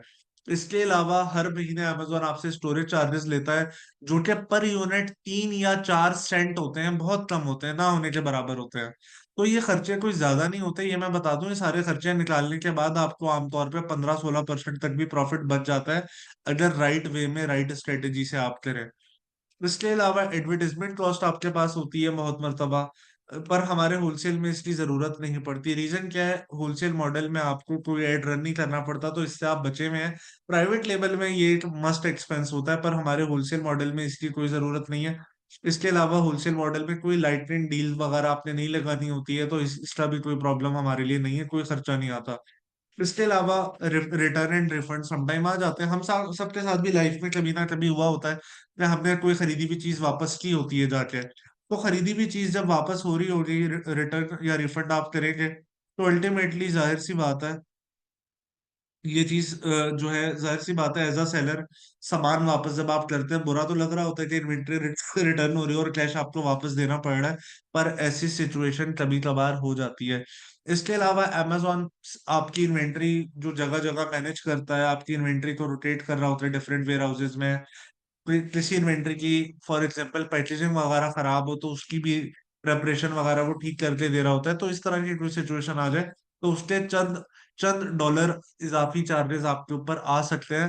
पर जब आप सही तरीके से कारोबार कर रहे होते हैं तो ये सारे खर्चे निकालने के बावजूद आपको अप टू 14, 15, 16% की रेंज में प्रॉफिट जा रहा होता है। ऐसा नहीं है कि हर प्रोडक्ट इतना ही होता है, कुछ प्रोडक्ट 5% प्रॉफिट वाला होता है, तो कोई 25% वाला भी होता है, कोई 20 वाला भी होता है, कोई 30 वाला भी होता है, कोई माइनस में भी जा रहा होता है एकदम से लॉस की तरफ। लेकिन इन सबको आप एक्यूमुलेट करें ना, तो ऑन एवरेज जो एग्रीगेट या एवरेज प्रॉफिट है वो आपका 13, 14, 15% होना चाहिए आइडियली। इसके बाद अब हम थोड़ा सा सेलर कोड ऑफ कंडक्ट के बारे में यहाँ पे बात कर लेते हैं कि आपने इन चीजों का बहुत ज्यादा ख्याल रखना है। सिंपल सिंपल सी बातें हैं, आगे भी इसी की रेपिटेशन है एक तरह से, पर बड़ी सिंपल बातें हैं। आसान लफ्जों में मैं बोलूँ ना, जब कोई इंसान गलत कर रहा होता है ना, तो उसको पहले ही पता होता है। तो हर वो चीज जिससे आपको फील हो कि भाई ये मैं गलत करने जा रहा हूँ, उस और आपका दिल उसको बोले, जमीर बोले कि नहीं यार ये है तो गलत, तो उससे अपने आप को बचाएं। जैसे कि कभी भी चाइना से किसी भी ब्रांडेड आइटम की कॉपी इन्वेंट्री बनवा के नहीं बेचनी, हमेशा ओरिजिनल आइटम साफ सुथरा काम करना है, कभी कोई गलत काम नहीं करना। अमेजोन का अपना कहना क्या है? अमेजोन का अपना सेलर कोड ऑफ कंडक्ट, अब जो मैं बोलूंगा ये अमेजोन से कॉपी पेस्ट किया हुआ है, अमेजोन की जबान में ही आपसे बात करूंगा इस पे। Provide accurate information to Amazon and our customers at all times. Amazon कह रहा है हमसे, जब हमें और हमारे कस्टमर को हमेशा एक्यूरेट और सही इंफॉर्मेशन प्रोवाइड करें। Act Fairlie and not misuse Amazon feature और सर्विसेज। अमेजोन की किसी भी सर्विसेज को मैनिपुलेट या अनफेयरली आप पहले यूज नहीं करना है, अपने तरीके से यूज करना है। Not attempt to damage or abuse another seller their listing or the rating. अपने मार्केट के कंपेटिटर्स को जानबूझ के डैमेज या अब्यूज करने की कोशिश नहीं करनी है। Not attempt to influence customer rating feedback, यानी रिव्यू मैनिपुलेशन नहीं करनी। अपने किसी दोस्त वगैरह को नहीं कहना कि यार ये मेरा प्रोडक्ट ऑर्डर ले करो और मुझे 5 स्टार रेटिंग प्रोवाइड करो। किसी से कह के रिव्यूज डलवाना रिव्यू मैनिपुलेशन में आता है, गलत है। इसके अलावा इनअप्रोप्रिएट अनसॉलिसिटेड कम्युनिकेशंस नहीं करनी। जो भी कोई सॉरी इनअप्रोप्रिएट सॉर्ट ऑफ कोई भी कम्युनिकेशन हो तो वो आपने अवॉइड करनी है। कोई गलत तरह की कम्युनिकेशन नहीं करनी है। किसी कस्टमर को बिला वजह मैसेजेस करके नहीं कहना कि आपने प्रोडक्ट खरीदा था, मुझे पॉजिटिव रिव्यू दें। ये चीज अमेजोन की पॉलिसीज के अगेंस्ट है। अमेजोन का जो सेल्स प्रोसेस है इसको खराब करने की, इसको सर्कमवेंट करने की कोई कोशिश नहीं करनी चाहिए। अमेजोन में एक एक कारोबार यानी एक आईडी डॉक्यूमेंट पे एक ही अकाउंट बनता है। तो यहाँ पे लिखा हुआ भी है, not operate more than one selling account on Amazon without a legitimate business need. Let suppose कोई कहता है मुझे अमेजोन पे एक से ज्यादा अकाउंट अपने बनाने हैं, तो उसके लिए जाहिर सी बात है फिर आपको क्या करना पड़ेगा। उसके लिए आपको पहले अमेजोन से परमिशन लेनी पड़ेगी, रीजन बताना पड़ेगा कि भाई मेरा क्या रीजन हो सकता है कि मैं मुझे दूसरा अकाउंट चाहिए। फॉर एग्जांपल एक बंदा प्राइवेट लेबल का अकाउंट सेपरेट रखना चाहता है, होलसेल का सेपरेट रखना चाहता है। This could be one of the legitimate business need. इसके अलावा not engage in conduct that violate price fixing laws. Amazon पे प्राइसेस को बड़ा आपने फेयरली रखना है। ये नहीं कि कोई प्रोडक्ट है जो कि कम मिकदार में रह गया और उसकी डिमांड ज्यादा है मार्केट में, तो जरूरत से ज्यादा आप कस्टमर से चार्ज कर रहे हो। इस तरह की चीजें नहीं करनी है। कभी 2 नंबर सामान नहीं बेचना है, हमेशा सही तरीके से अच्छे तरीके से काम करना है। यहाँ पर भी सिंपली यही कुछ बातें हैं जो कि अमेजोन ने बताई भी है। You must provide accurate information to Amazon and their customer and update the information it changes. For example, you must use a business name that accurately identifies your business and list your product in the correct category. इसके अलावा आपने बिल्कुल Fairlie add करना है, यानी आपने कोई उल्टे सीधे मैसेजेस किसी को नहीं करने, किसी के हैरेस नहीं करना बिल्कुल इसमें। किसी के कोई मैनिपुलेशन नहीं करनी है। आपने प्रोडक्ट की आपके पास ऑर्डर आ जाए तो बाद में उस प्रोडक्ट की प्राइस नहीं बढ़ा देनी है कि नहीं मुझे और पैसे उस चीज के भेजो। इस तरह का यानी कोई भी गलत काम नहीं करना। जो सीधा साधा कारोबार का तरीका है वो आपने सिंपली रखना है। रिव्यू मैनिपुलेशन वगैरह आप लोगों ने नहीं करनी है। ये आपने नहीं करना कि किसी से कह के पॉजिटिव रिव्यूज अपने पेज पे आप डलवा रहे हो। सिंपली ये वही सारी बातें जो यहाँ पे मैंने आपसे डिस्कस की है ना सेलर कोड ऑफ कंडक्ट में, उन्हीं की एक्सप्लेनेशन दोबारा से खाली ये वही सारी बातें की हुई है कि अल्टीमेटली आसान लफ्जों में कोई कोई गलत काम आपने नहीं करना। कोई गलत काम करेंगे तो आपको पहली बात तो ये खुद भी पता होगा कि यार ये चीज मैं गलत कर रहा हूँ। तो जहां पे आपको लगे ना कि ये चीज मुझे पता है अंदर ही अंदर ये गलत कर रहा हूँ, तो आपने अपने आप को उससे बचा लेना है। इसके अलावा एनेबलर्स की सर्विसेज के पेजेस वगैरह के लिंक्स वगैरह दिए हुए हैं जहाँ से सारी चीजें आप अल्टीमेटली अपनी मैनेज करा सकते हैं। मैं व्हाट्सएप पे भी आपको तमाम डिटेल्स रिकमेंडेड लोगों की प्रोवाइड कर दूंगा ताकि आप लोगों को कोई परेशानी किसी भी प्रोसेस में ना हो। अब मैं आप लोगों से यही कहूंगा कि वन बाय वन आप अपना हैंड रेस करें। तो मैं वन बाय वन जिन्होंने हैंड रेस किए हैं मैं आप लोगों को प्रोवाइड कर अनम्यूट करूंगा और क्वेश्चंस ले लेते हैं। अच्छा, एक और आपसे बात इससे पहले मैं क्वेश्चंस को करना चाहूंगा कि कमिंग वीक में मैं व्हाट्सएप पे आप लोगों को बता दूंगा कि भाई ये पॉल है, उसमें से आप लोगों ने टाइम चूज कर लेने हैं। यानी डे तो सैटरडे ही होगा हमेशा, इंशाल्लाह आगे हमेशा सैटरडे रहा करेगा। पर आपने ये चूज कर लेना है कि क्लास का टाइम है, मेरे पास 2 टाइम स्लॉट अवेलेबल है, मैं दोनों वहां लिख दूंगा। एक तो यही रात 9 से 11 वाला है और एक इसके बाद वाला है मेरे ख्याल से, वो मैं देख के भी बता दूंगा आपको। आप लोगों ने वहां चूज कर लेना है, तो उसी के ऊपर चीजें मैनेज होंगी। दूसरी बात, मैंने यहाँ पर अपना व्हाट्सएप का नंबर दोबारा लिख दिया है चैट में। अगर कोई आप में से व्हाट्सएप ग्रुप में ऐड नहीं हुआ हुआ तो ये मेरा व्हाट्सएप नंबर है, आप चाहें तो मुझे मैसेज कर सकते हैं और मैं आपको इंशाल्लाह थोड़ी देर में देख के फिर रिस्पॉन्स कर लूंगा, ठीक है। अच्छा, अब मैं वन बाय वन आपको अनम्यूट करता हूँ। जी मिस हाजरा, आप बताइए। अस्सलाम वालेकुम सर। वालेकुम अस्सलाम, जी बताइए। सर आपने कहा था कि हमें एक लोकल बैंक स्टेटमेंट या लोकल बैंक अकाउंट चाहिए, तो लास्ट टाइम मैंने जब आपसे कोर्स लिया था तब ऐसी कोई बात नहीं हुई थी। तो ये अब हमें लोकल अकाउंट इसलिए चाहिए क्योंकि हमने अपनी जो इनकम है वो एज रेमिटेंस पाकिस्तान मंगवानी है। नहीं, ये बात नहीं है, आपका काफी पुराना बैच था, आप अब रिपीट उसमें हैं। तो मैं आपको बताऊं, उस टाइम पर ऐसा होता था कि आपका जो अमेरिकन कंपनी का एड्रेस था ना, वो रेजिडेंशियल एड्रेस के तौर पे भी यूज हो जाता था। पर अब अमेजोन की पॉलिसी चेंज हो चुकी है।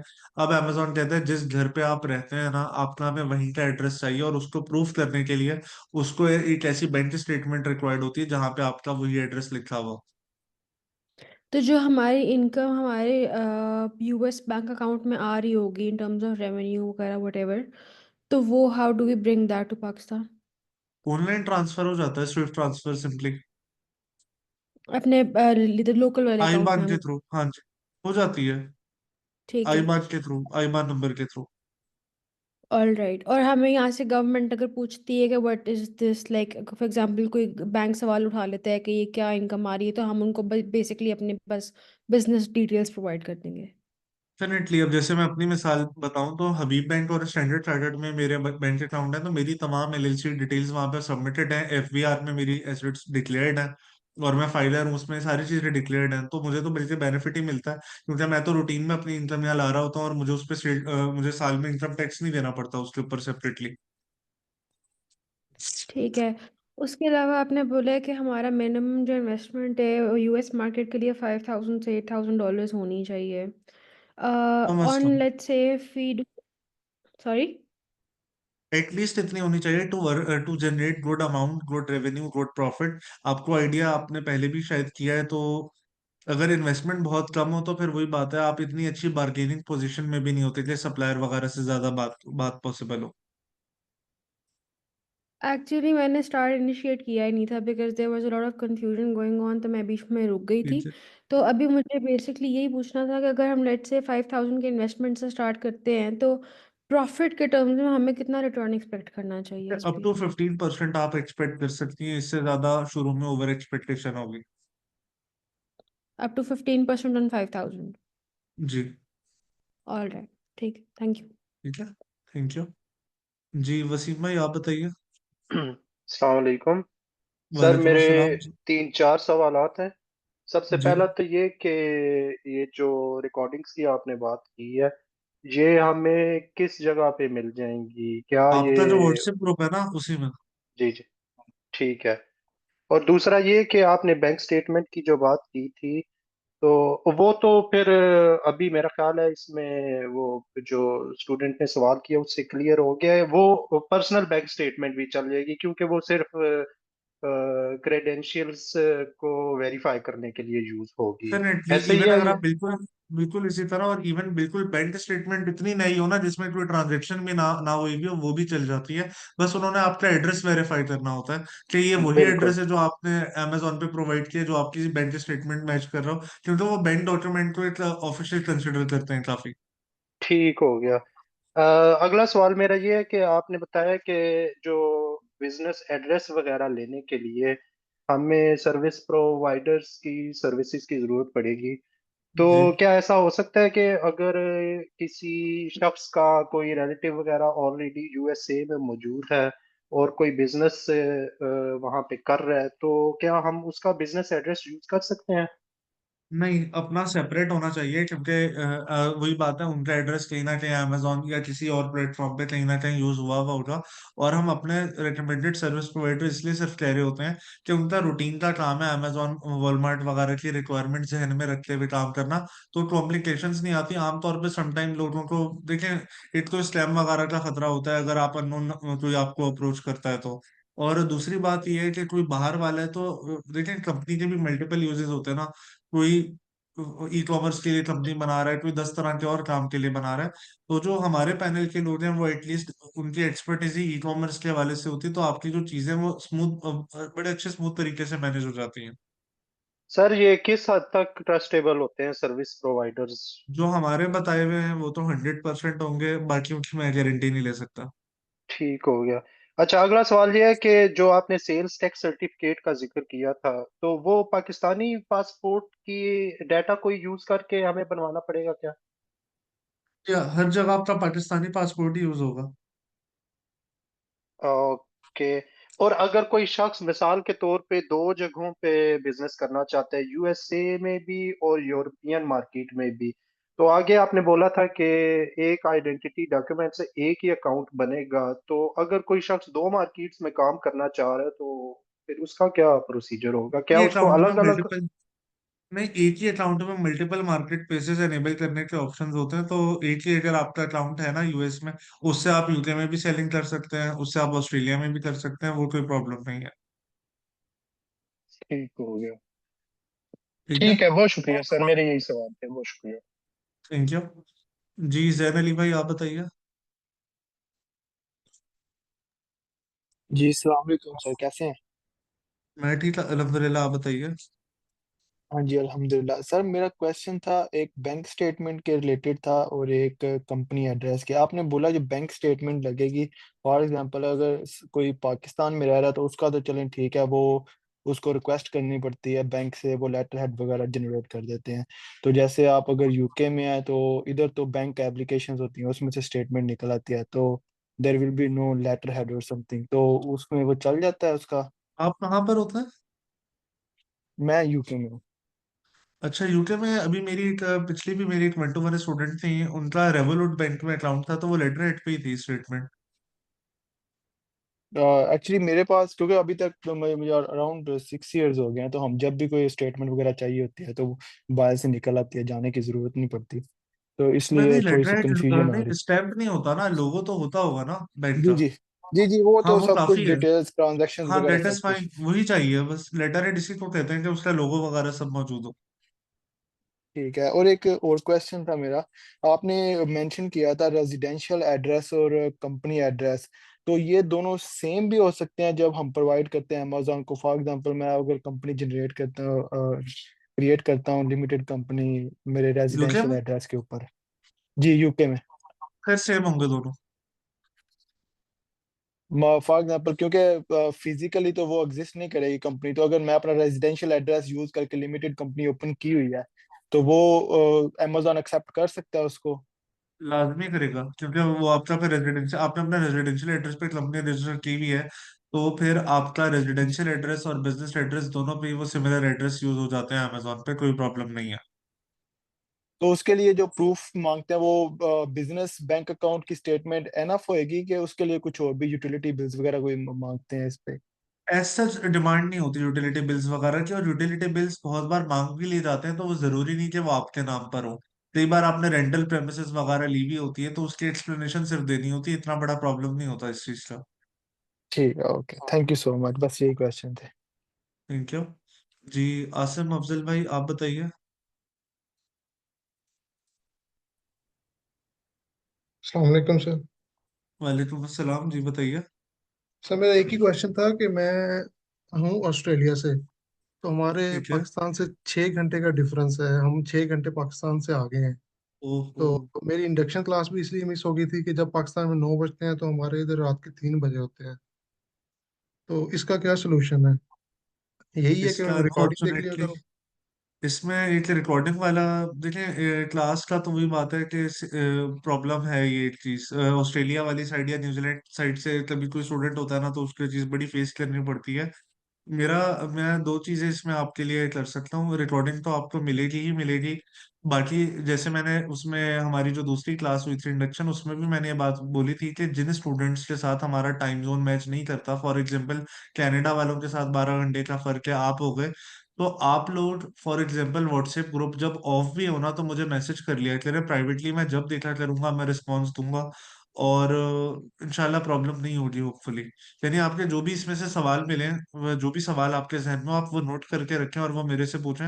ये इस चीज की मैं गारंटी देता हूँ कि 100% आंसर जरूर दूंगा। सही।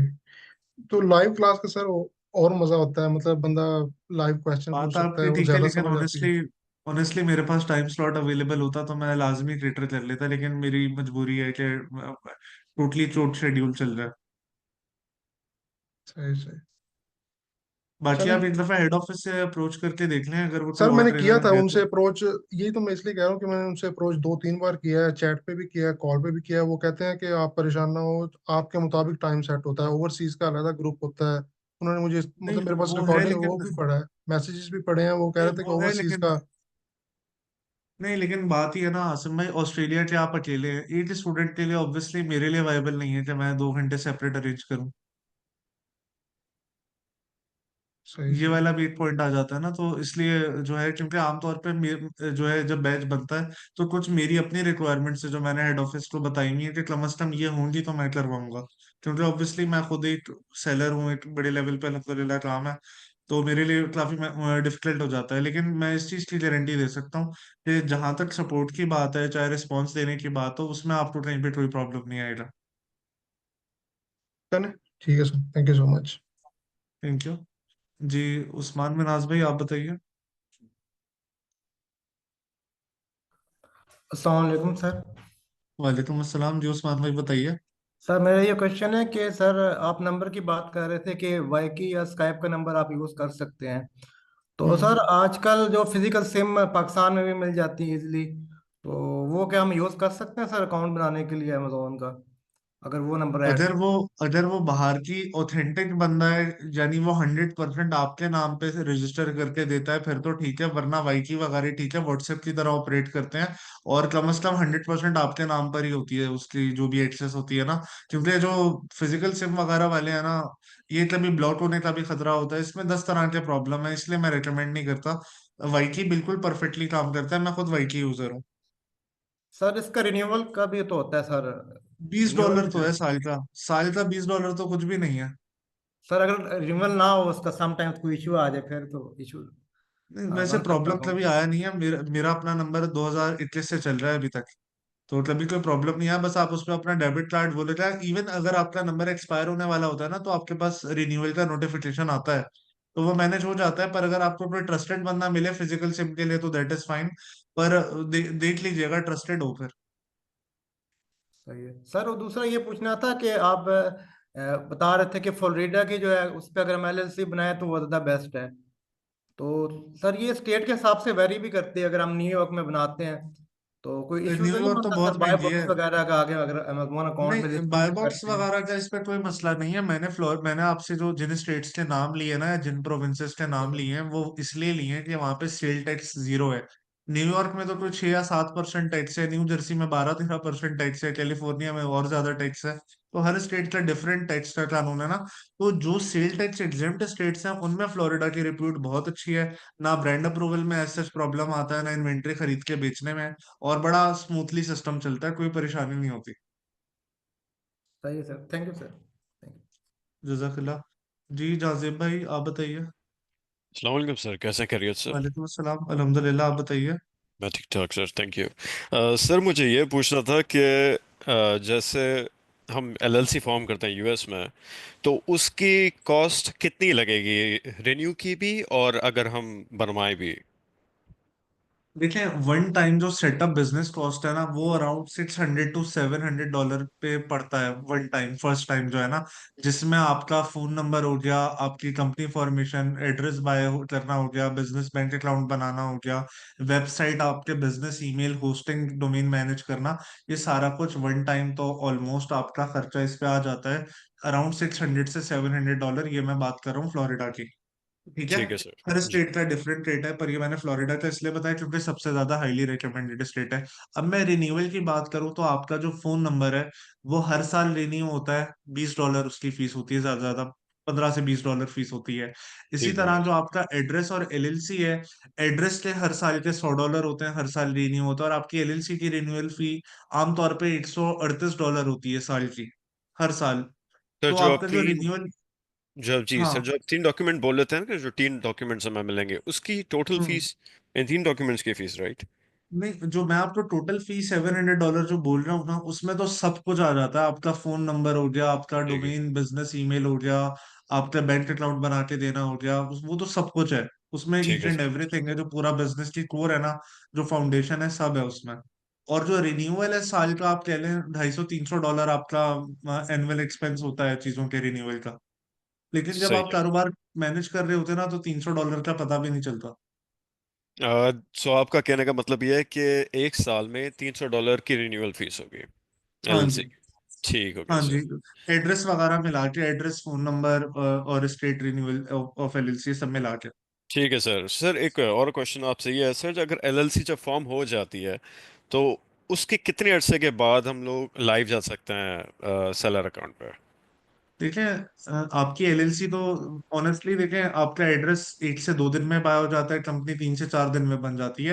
बाद में इसका जो फेडरल टैक्स डॉक्यूमेंट है ना, ईआईएन लेटर, ये किसी का 2 हफ्ते में आ जाता है, किसी का 3 हफ्ते में आ जाता है। और जब तक वो ईआईएन लेटर नहीं आता तब तक आप अमेजोन अकाउंट नहीं बना सकते, तब तक आप अपना बिजनेस बैंक अकाउंट नहीं बना सकते।